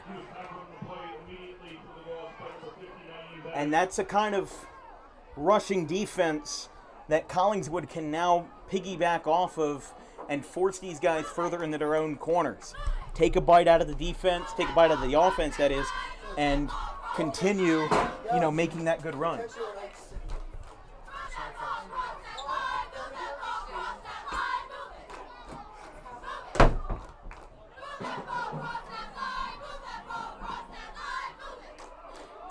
Handoff has some leverage to it. Figueroa gets through across the 50. It'll go to the 47. It'll be enough for a first down. The first down Clippers. If anyone has lost their phone, please come up to the press box. Someone named Caden, if you've lost your phone, come to the press box. Mr. Caden, if you lost your phone, come up to the press box. We're all accounted for up here. First and 10 from their own 47-yard line. Please take out your 50-50 ticket. Uh-oh, it's almost 50-50 time. Handoff after the first down. Williams gets laid out again, and Collingswood really laying it all out. Taken down by number 56, Ryan Prater.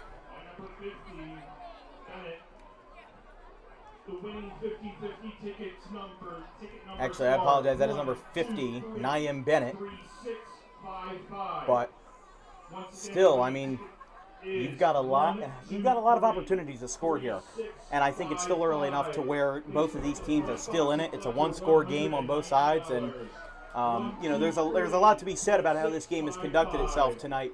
Collingswood now starting to turn up the Jets a little bit. They are starting to get back into the swing of things and are finally starting to, lay these guys out on the defensive side. A swarm of Panthers coming in. Whistle's blown at the 45. Hard to hear the whistle from up here, at least on that play specifically. But we do have a Collingswood player down. That is 56.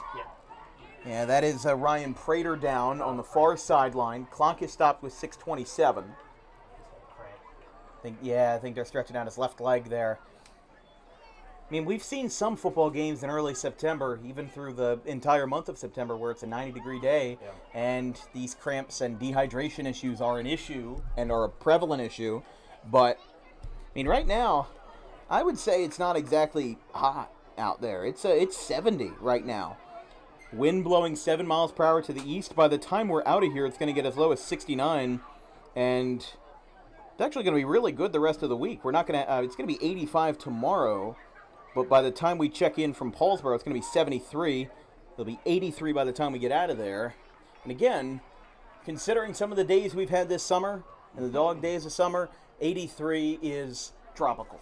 Very nice. I'll take an 83 day any day. 18-14.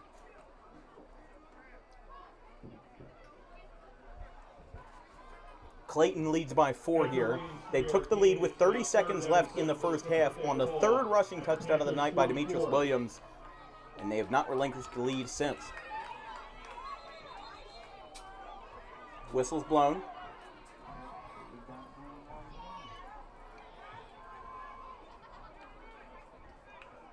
So more discussion between the Whitecap and the ball spotter there.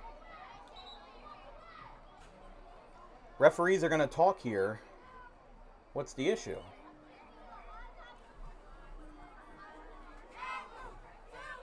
So the Whitecap is talking to the side judges. A little interesting here, a little interesting development. But, all 4 referees on the field here are talking something over. Is it something over the spot of the football, or? Just a reminder, please stay seated in the stands and do not stand up below the railing.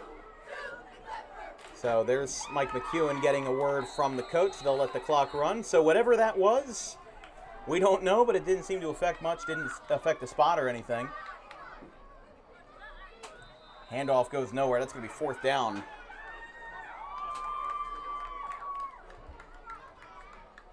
Yeah, I'm not sure there what they were talking about, but again, it didn't seem to affect much. I mean, they kind of talked to Mike McEwen, they talked to John Chamberlain, the side judge, the ball spotter, and talked to everybody except us. 4th and 7. Actually going to be closer to 4th and 6, 4th and 5-ish from the opposing 43. Actually, it's going to be right at the 42. They're going to keep the offense on the field. They'll keep Yagmar Kaya on the sideline. Bold move here, and it would put Collingswood in a good position if they don't go. Did we get a false start? Delay of game on Clayton. Just as bad as a false start. They didn't get it in time.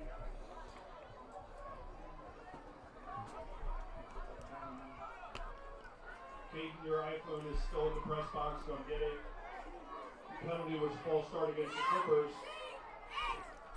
Now 4th and 10. 4th and 10 from their own 42.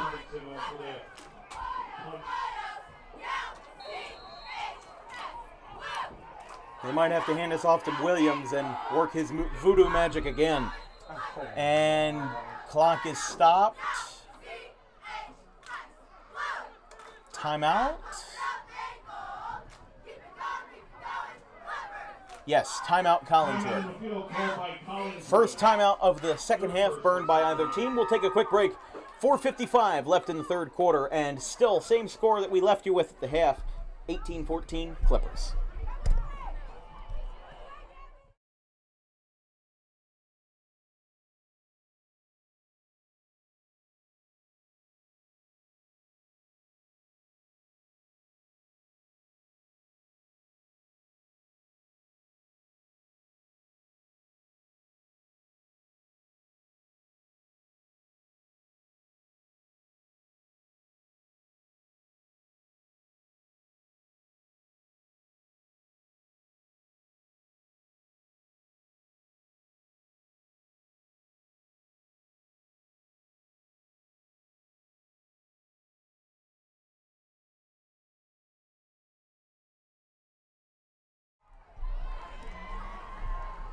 Back from the break here, 4:55 left in the third quarter.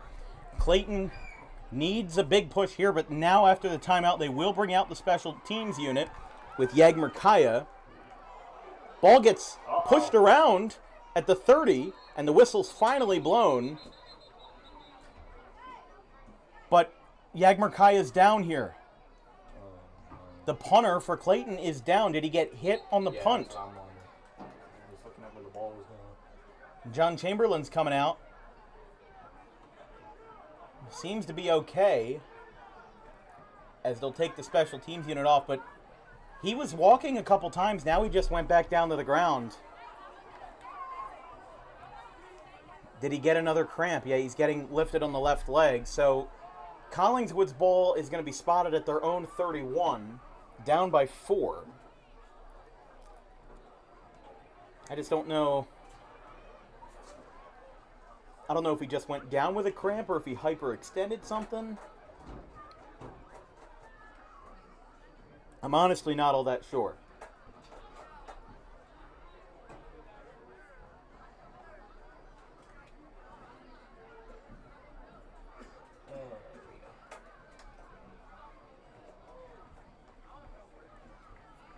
Okay, there we go. All right, so Yagmar Kaya will walk off under his own power. Always a good sign. Referee's talking something over, though, so I have to see. I mean, there's been a couple discussions being made in this quarter that have kind of befuddled us a little bit.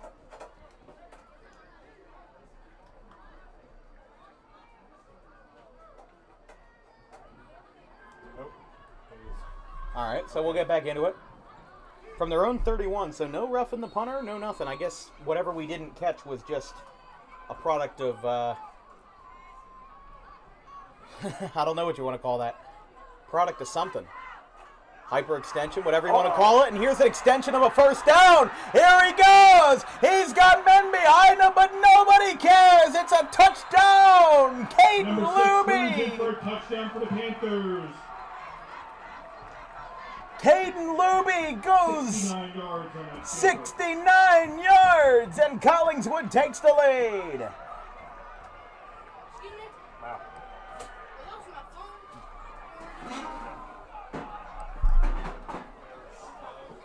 Caden Luby, 69 yards into the end zone. Cruz right behind him.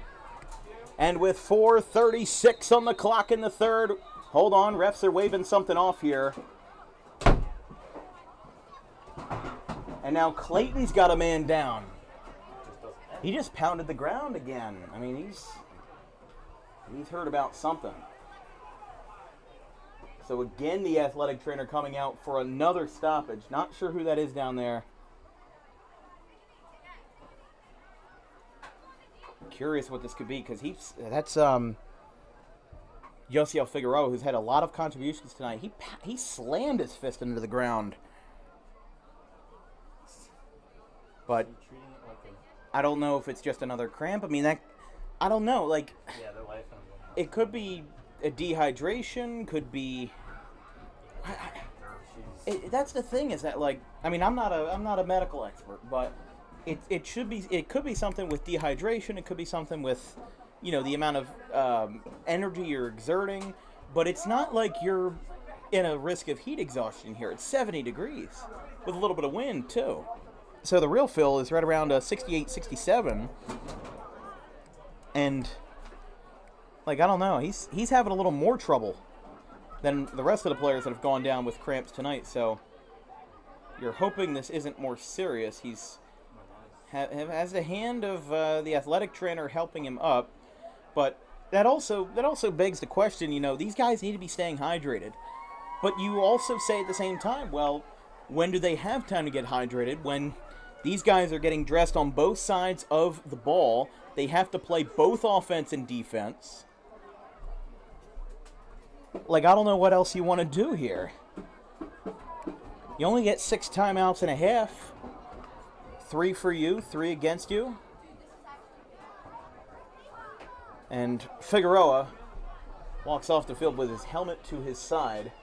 And Collingswood will look to go for the 2-point conversion to make this 22-18. They have not attempted a kicking PAT at all tonight.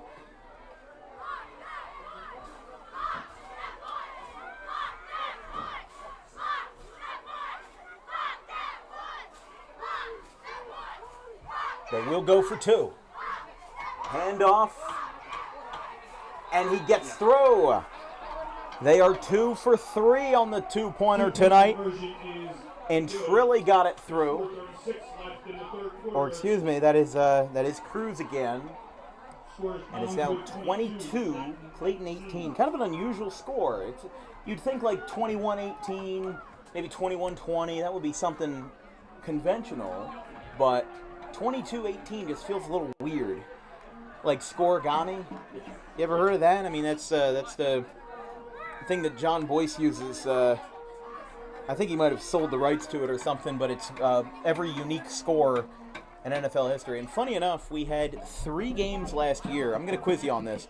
We had 3 games last year that were not high school scoregamis, but if they were played in the NFL, they would have been scoregamis. I'm sorry, there wasn't 3 games. There were 2 games that had that. Can you guess both of them? One wasn't involving Cherry Hill West. No, that was that was 27-20. Yeah, no, that was a standard score. Yeah, there was Paulsboro and Audubon at the end of the That was 14-7 though. That was conventional. Think of like unusual scores. Think of that. I know we had a couple because I was present for. I remember. I think at least one of them. Actually, I'm thinking of this now. You weren't present for either of them. Was I? Oh, never mind. And both were after the regular season. We'll tell y'all after this kickoff if you want to keep mulling it over. Number 11, Nate. The slot kicking off for the Panthers. Williams for the Clippers. That ended weird. Collingswood kicks it away, lands right at the 25, takes 2 hops, gets a block, now cuts to the left, cuts again. Williams in a spin cycle, and then gets taken down at the 31. That's where Clayton will get their marks to start this drive with 4:29 left in the third quarter. And did he go down again? That's yeah. Oh man, he got spun out hard.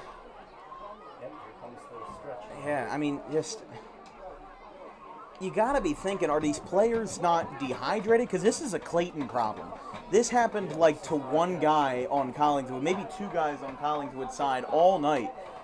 And Clayton has been getting cramp after cramp after cramp. I mean, it's 8:58. Last night's entire broadcast was with Kip Cooper and Gateway, 2 hours and 41 minutes.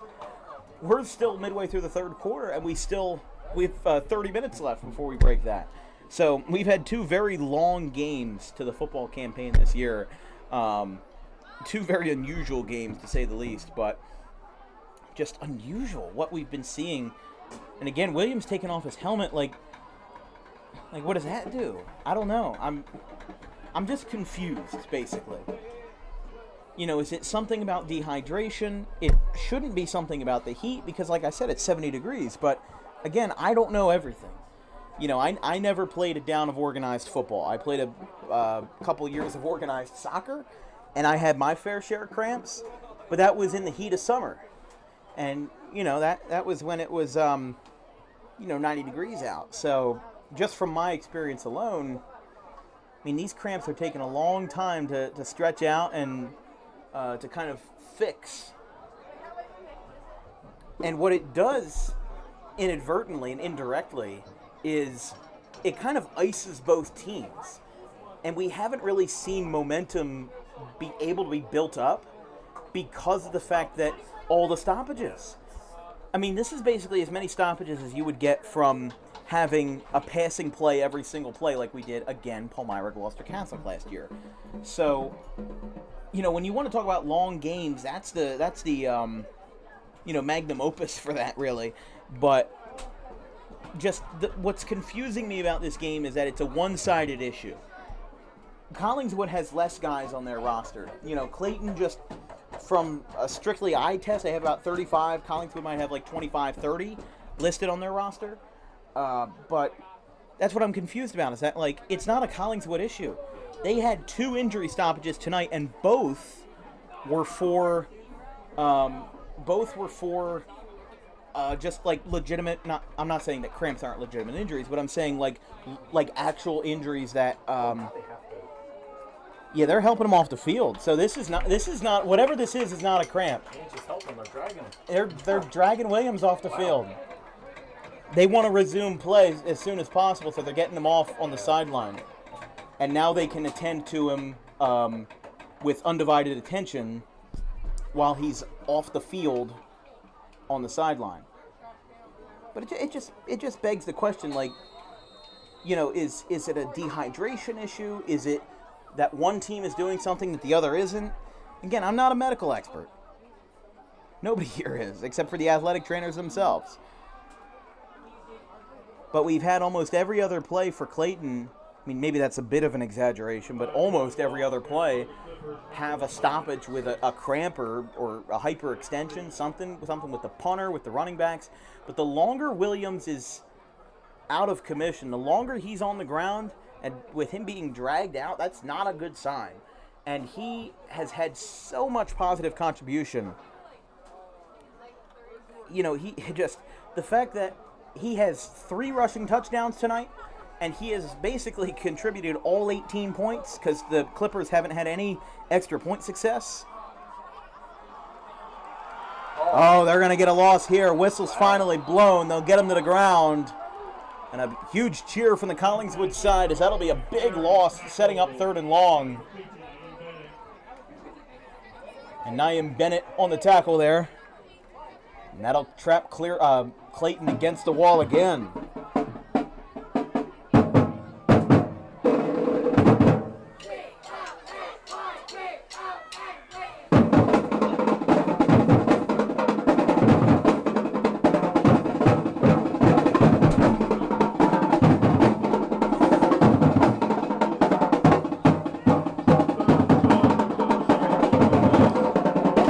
loss wasn't as big as I thought it was. It's 3rd and 12. And tacklers all over. It'll be 4th and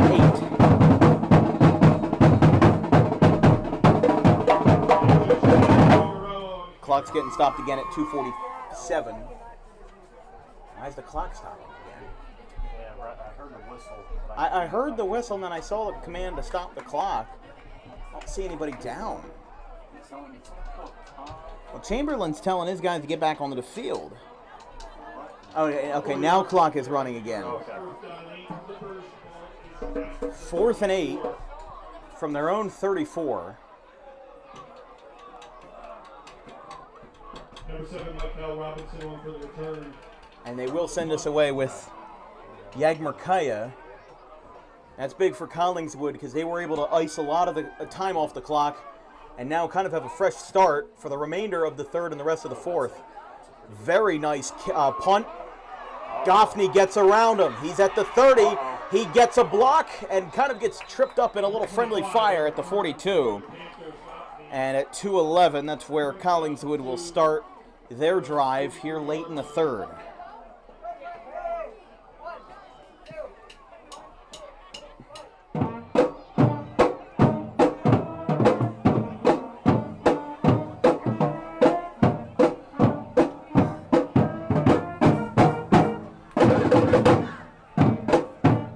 They got it. Are you kidding me? Are you kidding me? Just when you thought it was one side. I jinxed myself by saying that. I mean, in all seriousness, but I guess it's not a one-sided issue then. Oh, man. 2 hours and 17 minutes this broadcast has been running. Got here at 5:30 and...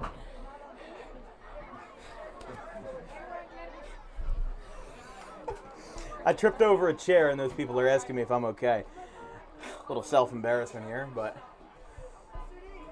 As we said, the longest broadcast in DWB history for football specifically, as we've mentioned like a broken record all night, is that Palmyra-Gloucester Catholic game from September 1st of last year. That game started off 2-0 after a safety, and the game ended 26-21 in favor of Palmyra, their only win of the football campaign.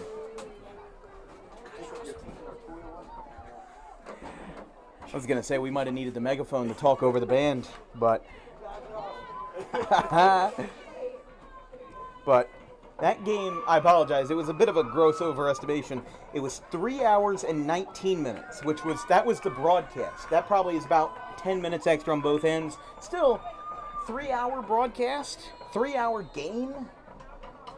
I know Chris Baker's down in Egg Harbor Township right now, but he can surely attest to how long the game was. He was on the sidelines for his folks in that. As here's a handoff to Luby. He gets through for a first down and more. He gets knocked down at the 30 and crashes into the fence on the far sideline. There's not a lot of room between that sideline and the fence, and he got shoved late, and the momentum took him right into the fence, or at least right in front of it. Might have been just some light contact there, but a huge gain for Collingswood gets them from their own 43 up to the 30 on the other side for a 27-yard carry. 22-18 Collingswood.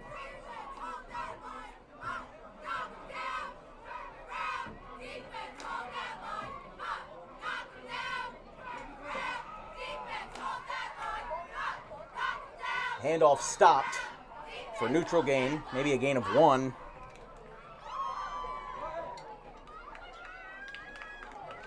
By the way, some Battle at the Beach updates. That game that had some chaos throughout it. Winslow beat Montclair 21-0. After that, Cherokee shut out Middletown South 30-0. Washington Township took care of Northern Highlands 21-6. And Cedar Grove took easy care of Shallock 41-3. 2nd and 7 from the 27.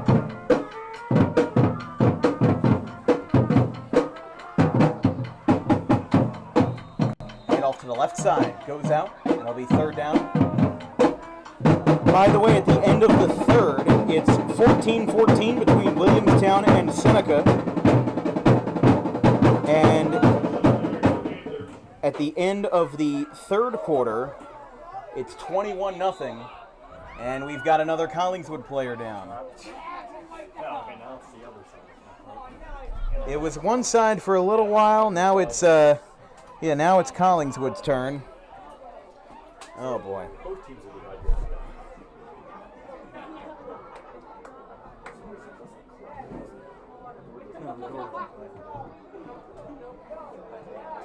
Well, while we have this break, we're going to take a quick commercial break. We'll be right back. 22-18 Collingswood.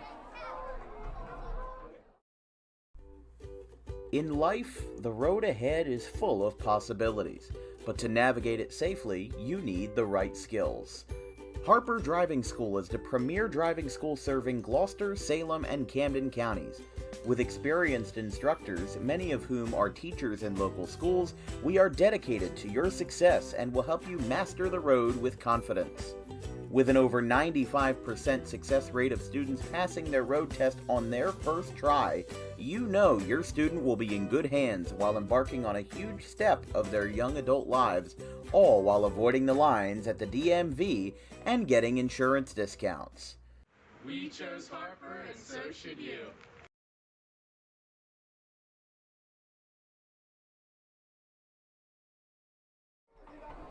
(22-18), a minute left and rolling here in the third quarter. After a cramp, 3rd and 7 from the 27. Collingswood looking to break through for a first down before the end of the quarter. They'll probably have time for one, maybe two more plays. Hand off to Luby. He gets tripped up at the line of scrimmage. He'll fall forward for about 4 or 5 yards. And it's 30 seconds. I mean, obviously no need to rush anything here. They can ice the clock if they need to and end the quarter. But how about this for a 2-hour, 22-minute game so far?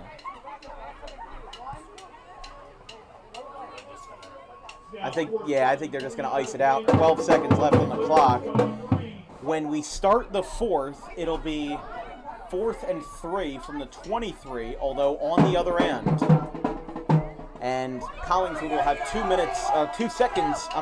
timeouts left at the end of the third. So, 12 more minutes to play, and Collingswood has a chance to extend their lead and maybe even make this a 2-score game. They can do it with just 6 points. We'll be right back after 3, 22-18.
Huge spot here for Collingswood to open the fourth. 22-18 and a 4th and 3 play. With just 6 points, they can make it a 2-possession game. And did they make Clayton move? I think so. We'll have to see what the Whitecap says.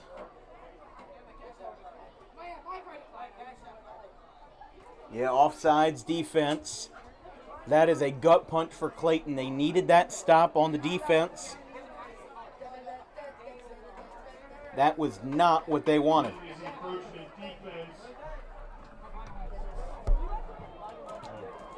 5 yards and first down for the Panthers. Ball is now at the Clipper 18. Collingswood starts their drive of the fourth at the Clippers' 18-yard line after the 5-yard encroachment penalty. Hand off to the left side. Gets leveled and flags everywhere. Dirty laundry. And clock will stop with 11:54.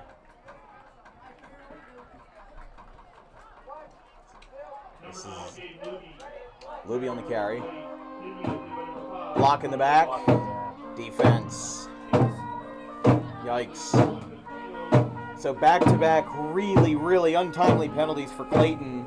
And it sets them up in a bad situation. Now as that penalty knocks them even further back against the wall.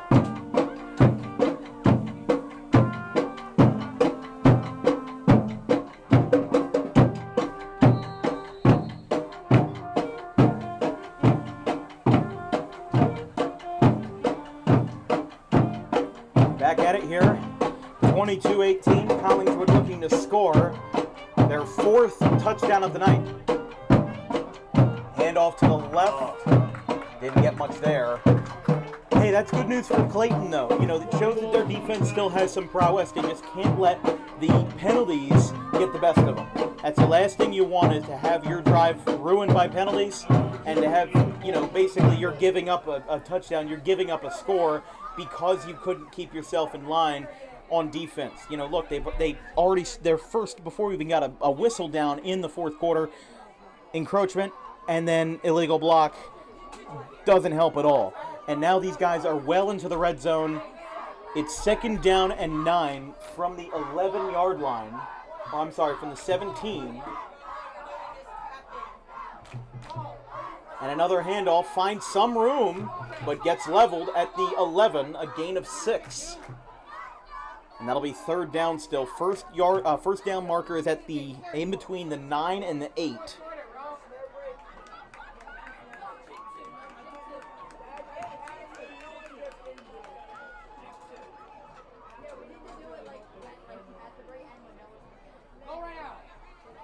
I mean, Clayton's defense has been strong all night. And again, still not sure what the deal is with Demetrius Williams. He's no longer being attended to on the sideline, and he is now standing. There he is. He is walking with his hands on his hips with the coaches next to him. So he may come into this game in the fourth. Here comes a pitch back to the left side. Gets a leg up in the air, and that will be stopped. It'll be 4th down. That is exactly what they needed there. 3rd and mid-range. And Rodriguez gets the tackle done.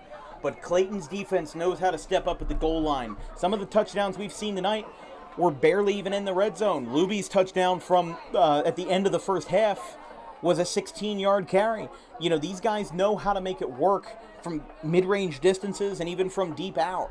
But sometimes at the goal line, Clayton players can just lock in and make that opportunity theirs and seize the moment. And they've got a chance to do it right here if no penalties get in their way. 4th and 1 from the 9. And whistle blows, timeout. Collingswood. That is their 2nd of the half. And honestly, that doesn't help. I mean, in high school, using these timeouts in times like these is a lot more common. They already used one in the 3rd quarter, pretty early in the 3rd quarter. But now what happens if you don't score here? Clayton gets the ball back. What happens if they drive into the end zone again? And you've got to get through. If Clayton gets the ball back, you know the routine. It's every time you get a rush, you call a timeout, you stop it. And Clayton's in a position to do that if they need to, because they have all 3 timeouts. But Collingswood only has 1. So if the cards are reversed, if the tables are reversed, that could be a very disastrous situation based solely on timeout management. But 4th and 1 from the 9.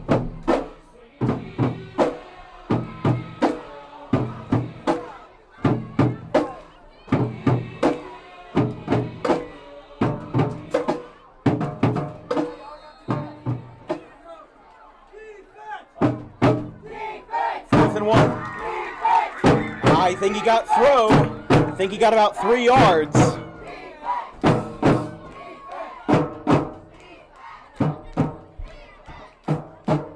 Yeah, they're going to drop the chains. That's going to be 1st and goal. They did convert, and they'll keep the clock running now. 9 minutes and counting.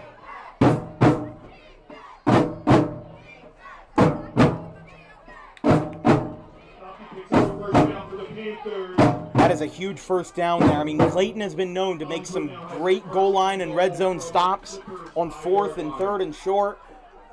But that was one where Collingswood was able to get through. Again, both of these teams rushing specialists tonight, just trying to find their way, and these guys have settled in really nicely here in the second half. Handoff to the right side. He's got room. He gets taken down. Ball comes out, but it will be out of bounds on the carry. It looked like it was Goffney on the carry. Goffney was on the carry there. So Figueroa, who was injured earlier in this game, makes the tackle. That was a 3-yard pickup. It's now 2nd and goal from the 2.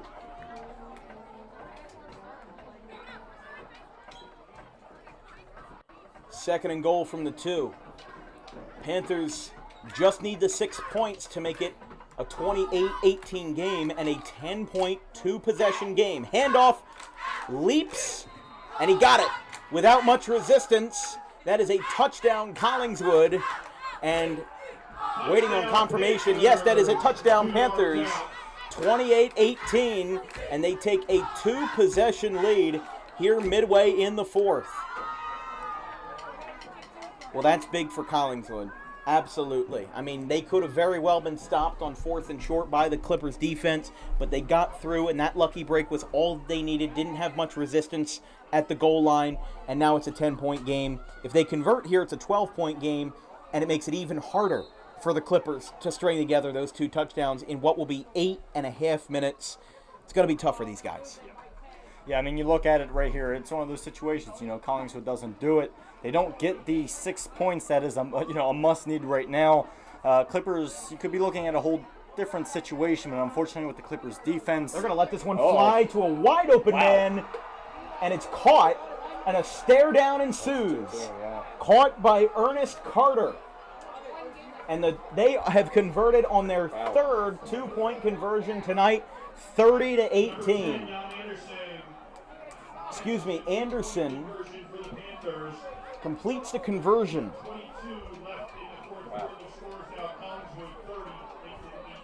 Yeah, Collingswood needed that big time.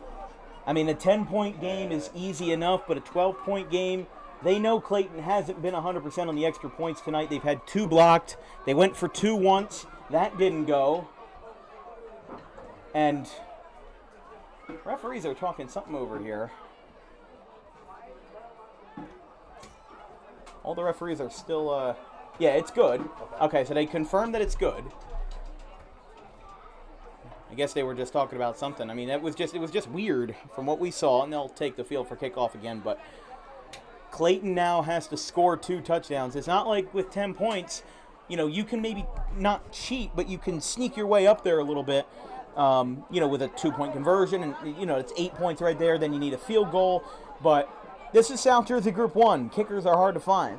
And you'd probably need to get right up to the goal line, get to 4th down. It will be basically what I'm saying is it will be a very specific situation that you would need for a field goal to be possible.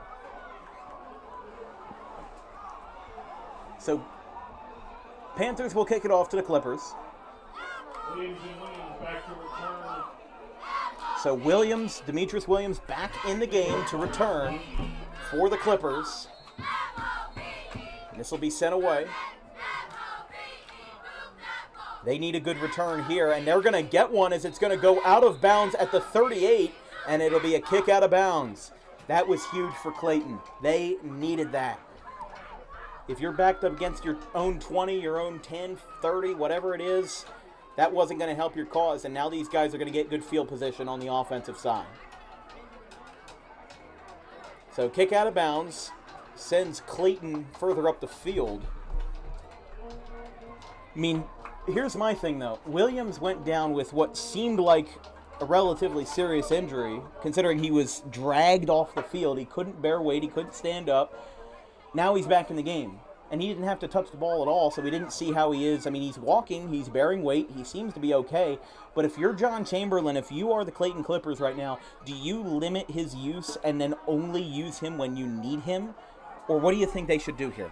Well, I mean, it's tough because you look at it all night, right? He's been all over the place, absolutely all over the place. In a good way. In a good way, yeah. Not like running around not knowing. So in this type of situation, I do think, I mean, right now you're up 30-18 for the Panthers, that is. I mean, looking at it right now, it's just one of those situations. You don't want to overwork him because he's been, all over. Because he's been down before, and he's already scored 3 touchdowns, but you've had other good runs from guys like Rodriguez, Williams, Quaddy Walls, Michael Robinson, Yosiel Figueroa. You have those other weapons.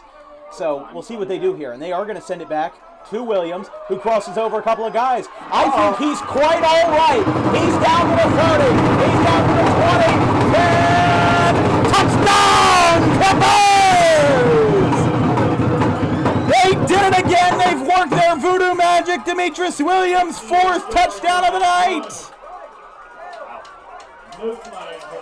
No flags. 68 yards. Or 58 yards, excuse me. Williams, number 4.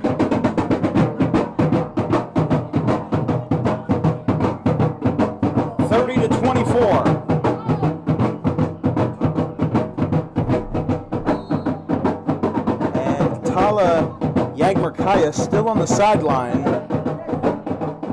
and Gabe Hill will go out. What a night, Demetrius Williams.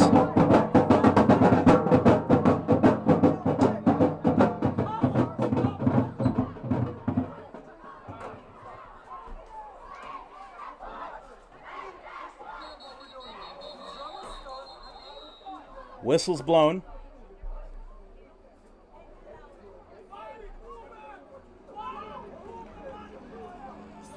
That'll be on the defense. That helps even better. Offsides on Collingswood.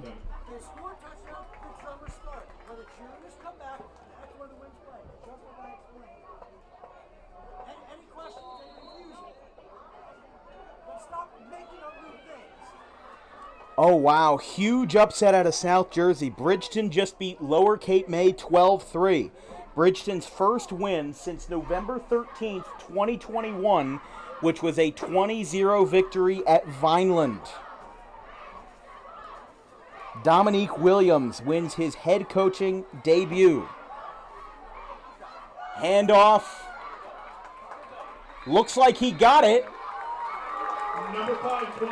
And Quaddy Walls is in. It's a 4-point game. We are right back at square one, 30-26. These guys are elated, and it's a 4-point game for the Panthers over the Clippers. But we've still got 8 minutes to play. We'll be right back here from Houts Field right after this.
Clippers will send this one away, and a huge kick all the way back. It's going to land at the end zone. Took a couple hops and a perfect backspin. It's a touchback. How many times do you see a touchback in high school football? That's honestly kind of rare. Like, no offense to anybody, but you don't see a lot of touchbacks in high school football, especially at the Group 1 level.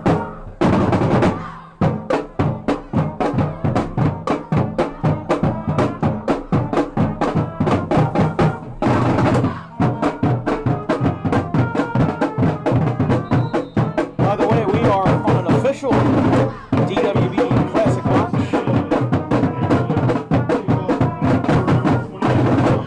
DWB Classics is our playlist that gives you the best of the best of our broadcasts over the years. As Collingswood lines it up from their own 20 after the rare touchback. Hands off to the right side. And that goes off for a gain of about 4 or 5. So out of the 19 games in the DWB Classics catalog, Collingswood has been a part of just one of them. All the way back on September 22nd, 2022, the Audubon Green Wave beat the Collingswood Panthers 2-1 in double overtime in a soccer match over at Knight Park in Collingswood. The football games to make the DWB Classics list from this past season was just one. Audubon and Paulsboro, 14-7 final in overtime from October 21st, 2023.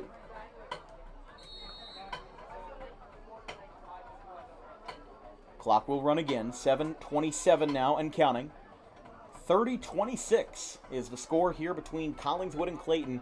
Mike McEwen, the head coach for the Cols, said that it would be competitive and a close game all night. And he is absolutely correct. Whistle's finally blown around the 31, and I think that might be enough for a Cols first down. And they'll drop the chains, and they will go. So that'll be a first down for Collingswood. But this is a perfect opportunity for the Panthers.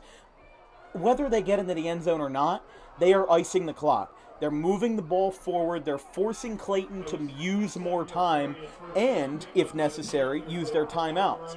You can absolutely push a ball along 3 yards every single play and end this game right now and ice it. But this is where Clayton has to step up. They've made great defensive stops tonight. There haven't really been any forced fumbles, maybe one on Clayton's side, but, you know, the defense has just been making stops. They haven't been ripping the helmets off of people. And now here comes another run. And that's the kind of stop you need. You got some yards there, but not enough to really push the needle a little bit. It's going to be like 2nd and 8 here. Well, what happens if you end up, getting stopped again? If they can get these guys to like a 3rd and 7 or a 3rd and 8, it definitely makes Collingswood a little more uncomfortable than they are right now. They're in the driver's seat. Got 6 minutes left. You can just run. You can have short halfback dives all you want, all day, every day. And they can just continue to push that envelope for as long as the clock allows it to and as long as the Clippers' timeouts allow them to. They have not burned any.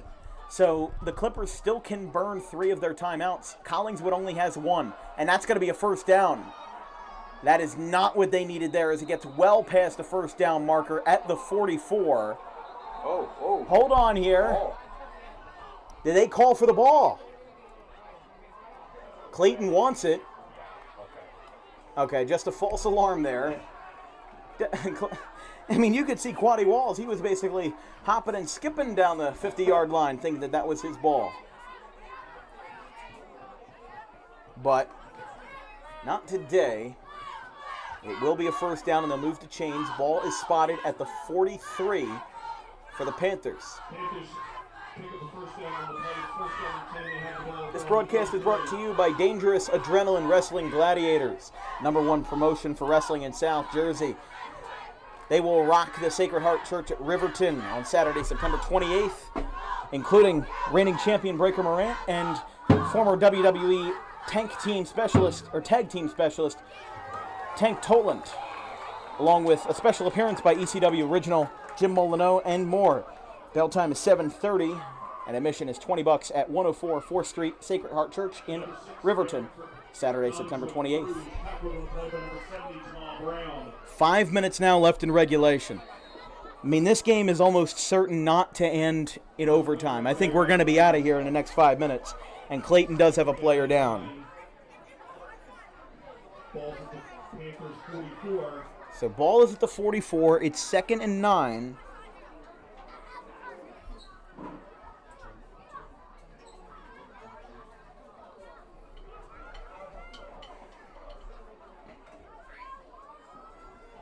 So some Clayton players attending to their teammate. Again, that's not a timeout called here. So it's just an injury. It's just an injury protocol. I mean, my question is, like you see the Collingswood pack over there talking with head coach McEwen, it's kind of like a free timeout. These guys both have kind of gotten like 10 free timeouts tonight. And that helps. You can break down plays easier. You don't have to rush as much. It's obviously not good for the players. And that is that Williams again? No, it's Quanti Walls this time. I thought it was Williams, but you know what? No. He's had 4 rushing touchdowns tonight. Clippers need him. And I think with the resilience that kid has, now that the clock is running again, there's going to be a lot of pressure for him to keep himself safe, keep himself out of any trouble, and keep this Clayton Clippers dream alive in Week 1. Clippers last year in Week 0 beat Kip Cooper Academy in their first ever franchise game 38-12, and we got flags. Or do we have? I don't see flags, but I hear whistles. And it will be offsides on defense. The whole right side jumped. Yeah, that was pretty clear as day. The entire right side jumped.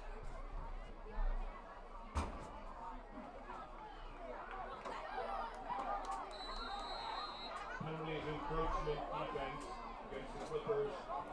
5-yard penalty ball is now at 49 of Collingswood.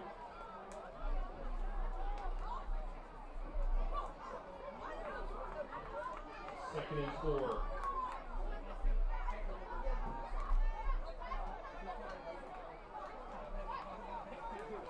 Second and 4.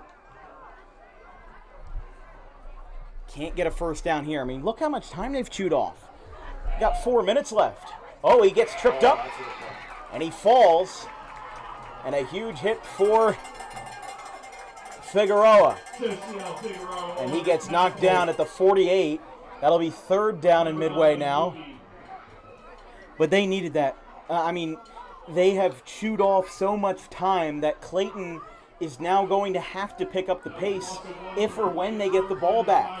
If they get a first down here, I think it's only going to take another set of downs for Clippers to have to take timeouts.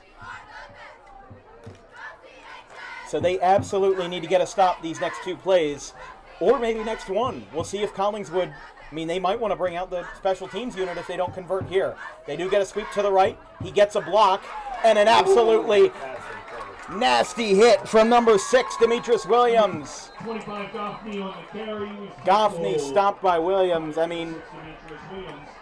don't have all those defensive stats in my pocket, but just for personality alone, he is what you need in a Group 1 player.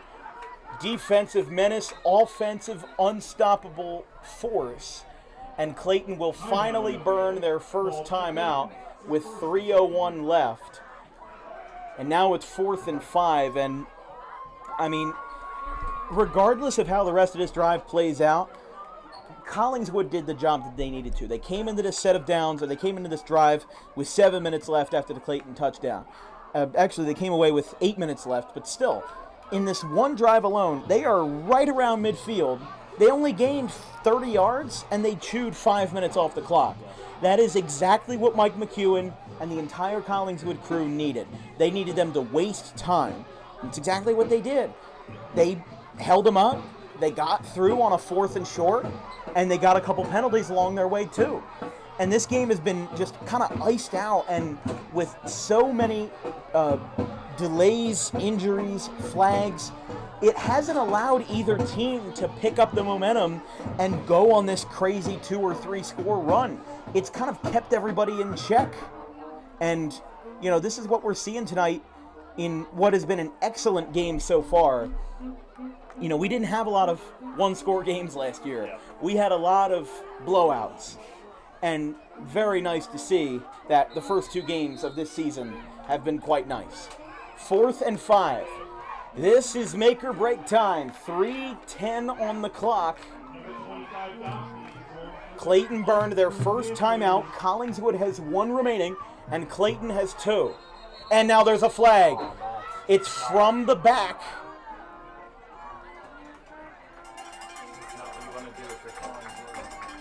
Well, no, if you're Clayton. It is on the offense. Wow. Yeah, that's what Clayton needed right there. It came from the back, so I thought the offsides might be called there on the defense.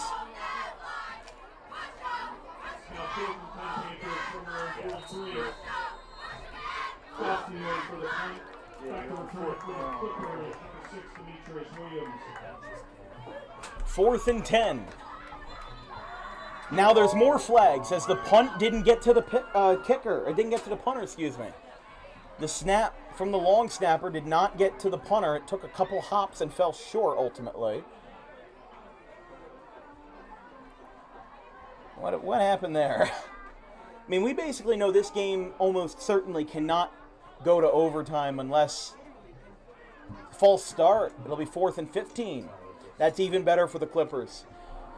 It seems like the penalty burdens have drastically affected both teams tonight. At one time, it was Collingswood getting burned.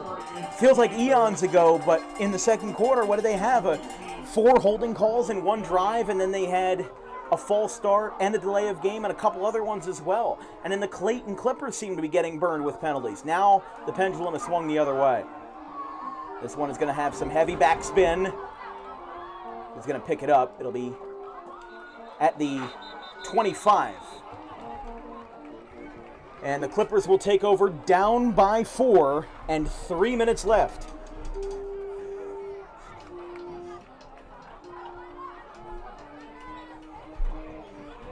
$30-26.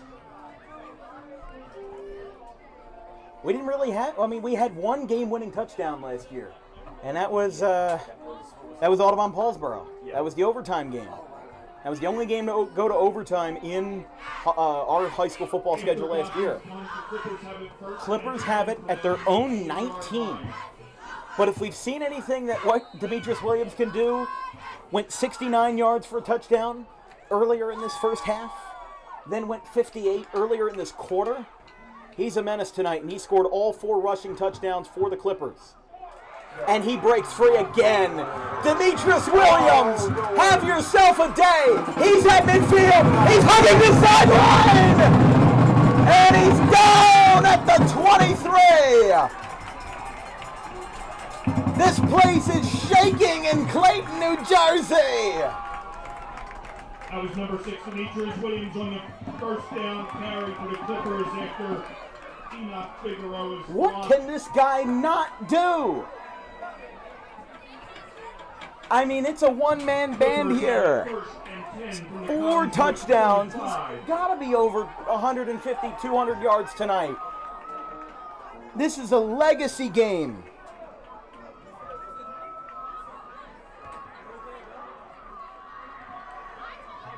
There's a 56-yard run by Williams.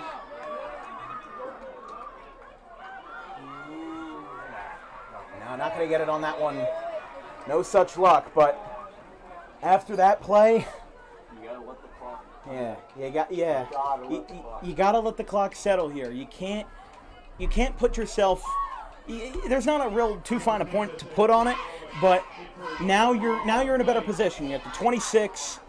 You got a loss of 1 there. Kind of had something hitting you there, but now you're back in the driver's seat. You made Collingswood turn it over. You made them punt. You drilled them in with penalties, and now Demetrius Williams bails you out again. It's incredible.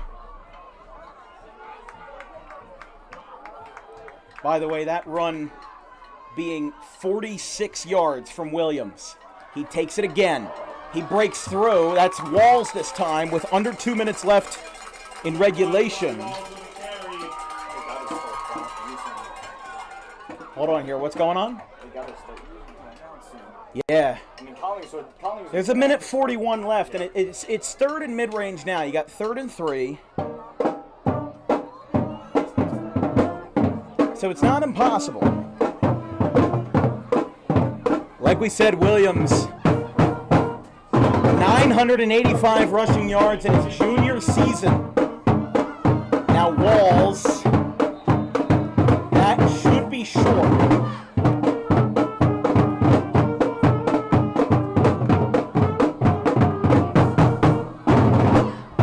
It'll be fourth and 1. Do you call a timeout here?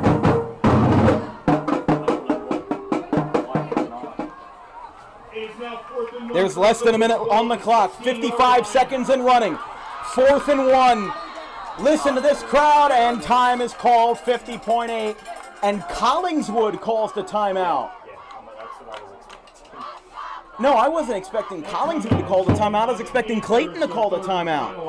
You have a 4th and 1 situation where if they do get it, you're in a very tough situation. If they do get it and they're right on the doorstep and they get that touchdown, you need to be prepared. It's a very, very tough call. I mean, there's no room for error here. There's 50.8 seconds on the clock.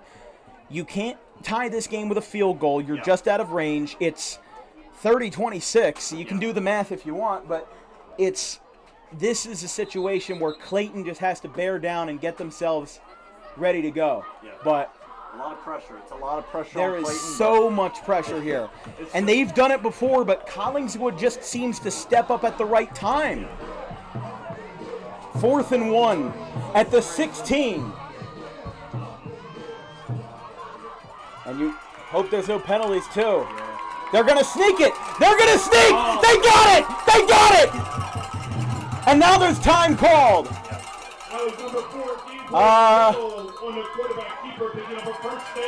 So Hill gets the call. He gets the keeper, and there's a timeout, Clippers.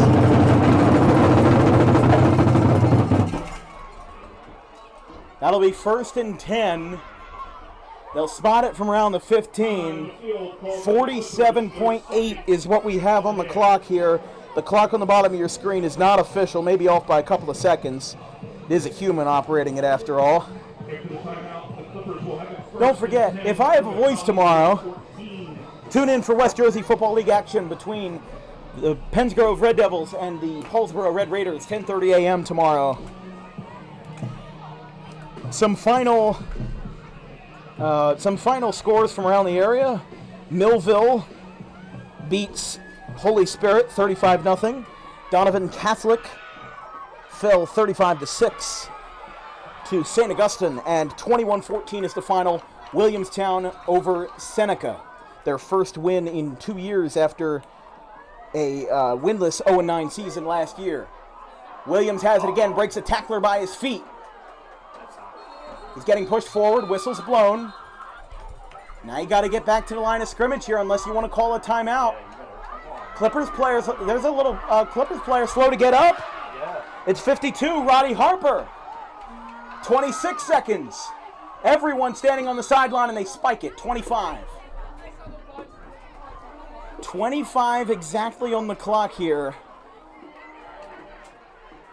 On 3rd and 10. So they didn't get far on that first run.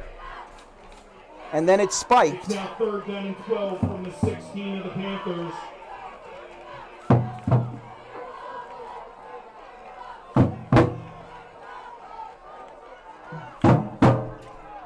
Third and 12 from the 16. Doesn't get much better than this. If you're just joining us, you've tuned in at a perfect time. Clippers are going to call a timeout. Timeout again. Called by the Clippers, their 3rd and final and a half. Okay, so they're going to call a... Okay, I thought you couldn't call back-to-back timeouts. Or is that just an NFL thing? High school has Well, I know in the NFL you can't call back-to-back timeouts, but in college you can. Or at least from my experience, you can call 3 timeouts in a row. high school leans towards the college rule about that time. I might just be completely wrong on that, but 25 seconds. They called back-to-back. And this stadium is ever slowly coming down to its feet. Pretty much everybody on their feet. There's the Collingswood student section visiting. Again, almost everyone standing on both grandstands. This stadium is loud. You can hear it. It's rattling the bones. And 3rd and 12. No timeouts on either side. They've got nowhere to hide, and it's 3rd and 12. He's going to drop back to pass. A sidearm throw. One hand hit in the end zone. He got hit in the end zone. Williams, and it's incomplete.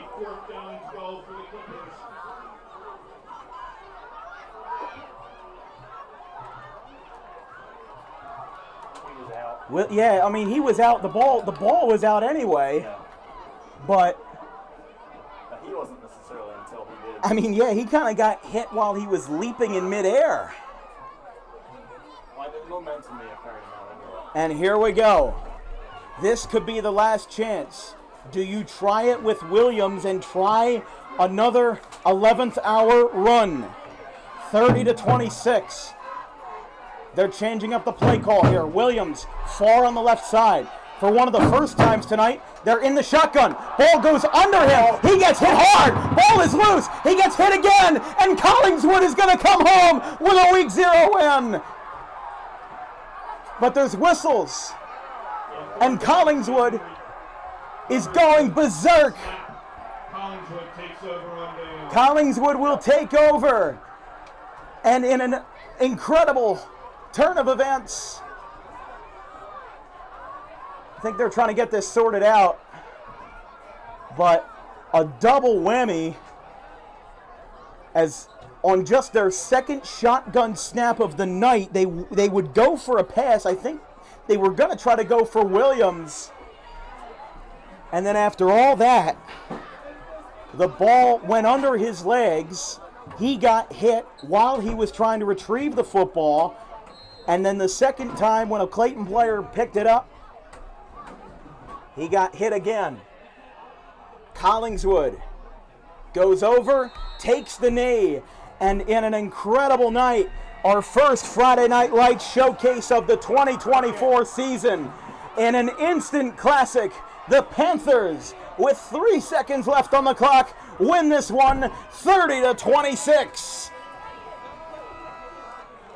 That is a thriller and a stunner for the Clippers, who came into this game probably as favorites. And now they meet at the 50. I mean, oh my goodness.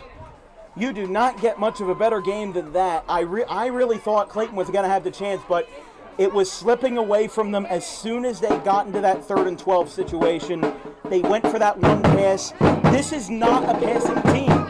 They would have had, in my personal opinion, better luck and better odds just pitching the ball to Williams. He's gone off on 50, 60-yard runs before, and he probably would have been in a better position to just do that. Even on 4th and 12, I think he could have done it. But, what a game. You do not get much better than this, especially in the small school community. South Jersey Group 1. This is always an excellent place to go to.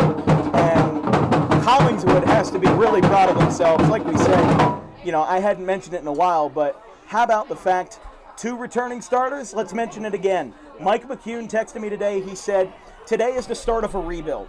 He texted me that. Fair square. Today is the start of a rebuild. Today is the start of a new era in Collingswood football. And guess what? That new era just started out with a victory. I don't think that he was expecting his team to do what they did. Not that he didn't have confidence, but that he didn't expect that sequence of events to happen. Mike McCune is a very passionate coach, but he's also very down-to-earth and a very honest coach. He will tell you when things are just straight up bad. But his team played very well today. And even though the first half, and especially the first quarter, was riddled with everything wrong, injuries, somebody left their phone down there. Penalties, just stoppages, everything in between.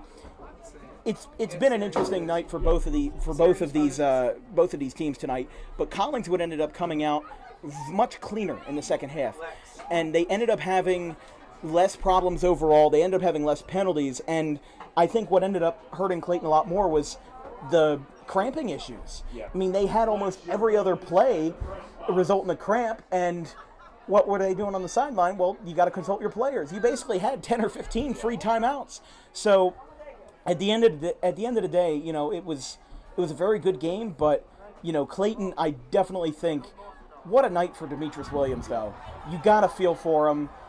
He, you know, obviously took a couple bad hits, ended up going down a little bit, but 4 rushing touchdowns in one game for the losing effort, that's got to hurt.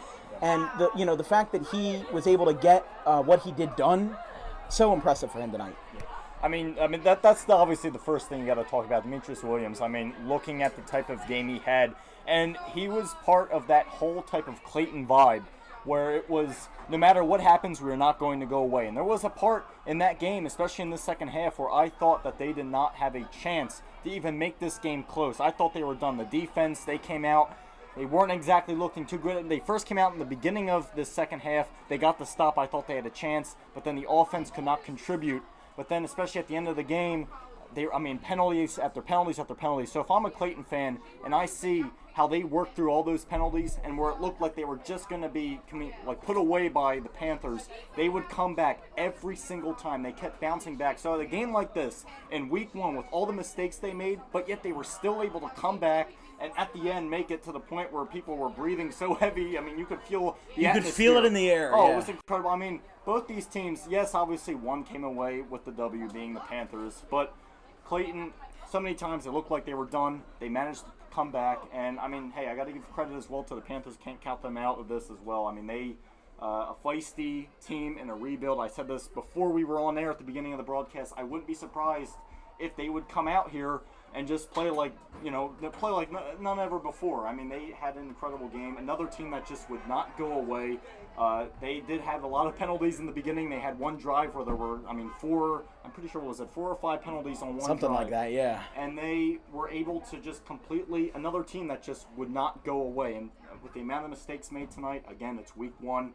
For these teams to come back, it was an incredible game. I mean, definitely a classic, or close to being a classic here on the DWB. I mean, both teams have nothing to hang their head about. It was an incredible week 1. They were able to work through their mistakes, and unfortunately, yes, one team's obviously going to come away the winner. One team's got to win, and one team's got to come home a loser. Hang But your heads, both sides. no, Clayton did a very good job, and they also played in a very classy way. You know, there were a couple hard hits on both sides, but everybody kept it clean. There were no fists shoved or just a couple of personal fouls, but it wasn't like unnecessary roughness or anything. It was a personal foul for hurdling and for roughing the punter, but a very clean game overall. And that's the kind of game you want to win. Yeah. You don't want to win a game because you got somebody else ejected or you took advantage of the other team being dirty and rough and unsportsmanlike.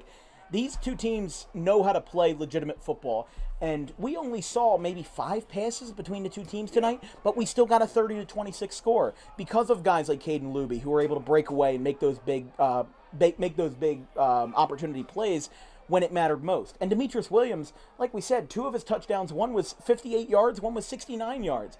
We'll add up the stats at the end of the night. He's probably over 200 rushing yards. Sure. He probably had one of the best performances that I have seen in a losing effort. But that's also one of the things that you can look as a positive for Clayton or as a negative. Because if one player is scoring all 4 touchdowns, but then you allow 5, what does that say for you? What does that say for your defensive structure? What does that say for your offensive distribution? Because you've got guys like Jalen Rodriguez, Darren Williams, Quaddy Walls, Michael Robinson, and Yosiel Figueroa, who all had big contributions, but when it mattered most, they handed off the ball to Williams. And does that mean that they're kind of running on a one-man band, or does that mean that they're going to space out as the year goes on and give the ball to more people for more opportunities? I don't know, but like I said, probably the best effort I've seen in a long time from somebody who did not take home the victory at the end of the night. Yeah. So, like we said, both teams came into this game having 500 records last year, or around 500 records, and this could have been anybody's game down to the final whistle. So it ended up being quite a classic for us, indeed. But in one of our longest games that we've ever seen on DWB or for football, because even that Palmyra game, only 3 hours, 19 minutes. We're only 8 minutes short of that. So, but your final thoughts on Collingswood taking this home tonight? Well, I mean, definitely saw it's kind of tough to say, well, the feistier team won, because they were both very, very feisty teams. They were both unique. And it was just Collingswood's ability to not going away, and as well with taking up a lot of time on drives. And I definitely think at the end of the day, that's what killed Clayton the most. Collingswood would put together, not just in the second half, which that was obviously the big one, but even in the first half and the second quarter, Collingswood put together a drive. Yes, it had quite a good amount of penalties on it, but it just was time-consuming. They didn't really give a good amount of time for the Clayton offense to get on the field and really get something going, obviously, except at the end there. But, I mean, it was just something where Collingswood would put together these long, time-consuming drives that I just really think, I mean, they kept the ball in their hands for as long as they possibly could. And, I mean, hey, we all know what happens. Dimitri Williams, he gets the ball. I mean, who knows? He's gone. He could have, I mean, we're talking about how good of a night he had. Imagine if Collingswood had these quick 1, 2, 3, bam, and they're out, and it was back in the hands of him again. So, him in this Clayton offense. So, it's one of those things where Collingswood, I mean, we heard it from the coach, these long, time-consuming drives. The only thing is, at the end of the day, they didn't come away from nothing with the time-consuming drives. They would come away with something. They came away with that positive contribution. Exactly. And I point the finger to, to that last drive, or one of the last drives, with after Clayton scored that last touchdown. Yeah. You got 8 minutes left. Collingswood did exactly what they needed to do. They used up 5 minutes and got 30 yards. Yeah. They didn't need to go all the way down and score, because they did exactly what was asked of them. They were able to chew the clock down to the point where Clayton had to rush their men and run all these, sporadic plays, run all these timeless plays, because they didn't have that freedom ahead of them. They got the ball back with 3 minutes and a chunk of change left, if that, I should say. So if Collingswood had, as you said, gone bam, bam, bam, 1, 2, 3, then we're talking about a different game. Yeah. Because they wouldn't be in that 3rd and 12 situation where they have to do what is basically a cardinal sin to the Clayton offense, and is pass the football. Look, Ian Gannon at least was a experienced passer, even if that wasn't a big part of the Clayton playbook. But here's the thing. If your team's one-trick pony is the rush, then that can run you into some problems. Right. Collingswood at least had a couple of completions tonight, even if they were short, even if they didn't mean too much at the end of the day. But I think these guys attempted 3 or 4 passes all night. And not to say that Clayton can't win games with that strategy, but when you're playing certain teams that are out of your comfort zone, that you don't see all the time, that you don't see in your division, it might be wise to try to draw up a couple of those plays. So that's what these guys have in the books tonight, and Collingswood goes up to a 1-0 final. So that will be what we've got tonight. Don't forget, I'm gonna have some green tea at the old home tonight, and then we will be back in action tomorrow morning at 10:30 a.m. from Paulsboro in the Market Amati Sports Complex between the Battle of the Reds, the Penns Grove Red Devils, and the Paulsboro Red Raiders. From everybody here at DWB, our social media coordinators Brandon DeKegerland and Keely Curran, our graphics crew Gavin Van Rel, Caleb Lane, and Nelson Reeves, my producer and color commentator tonight Vincent Vogt. I'm Dan Wilkins. We will see you tomorrow morning up the road and off of 295 in Paulsboro. Collingswood takes this one home on opening night, 30-26. Have a good one, folks.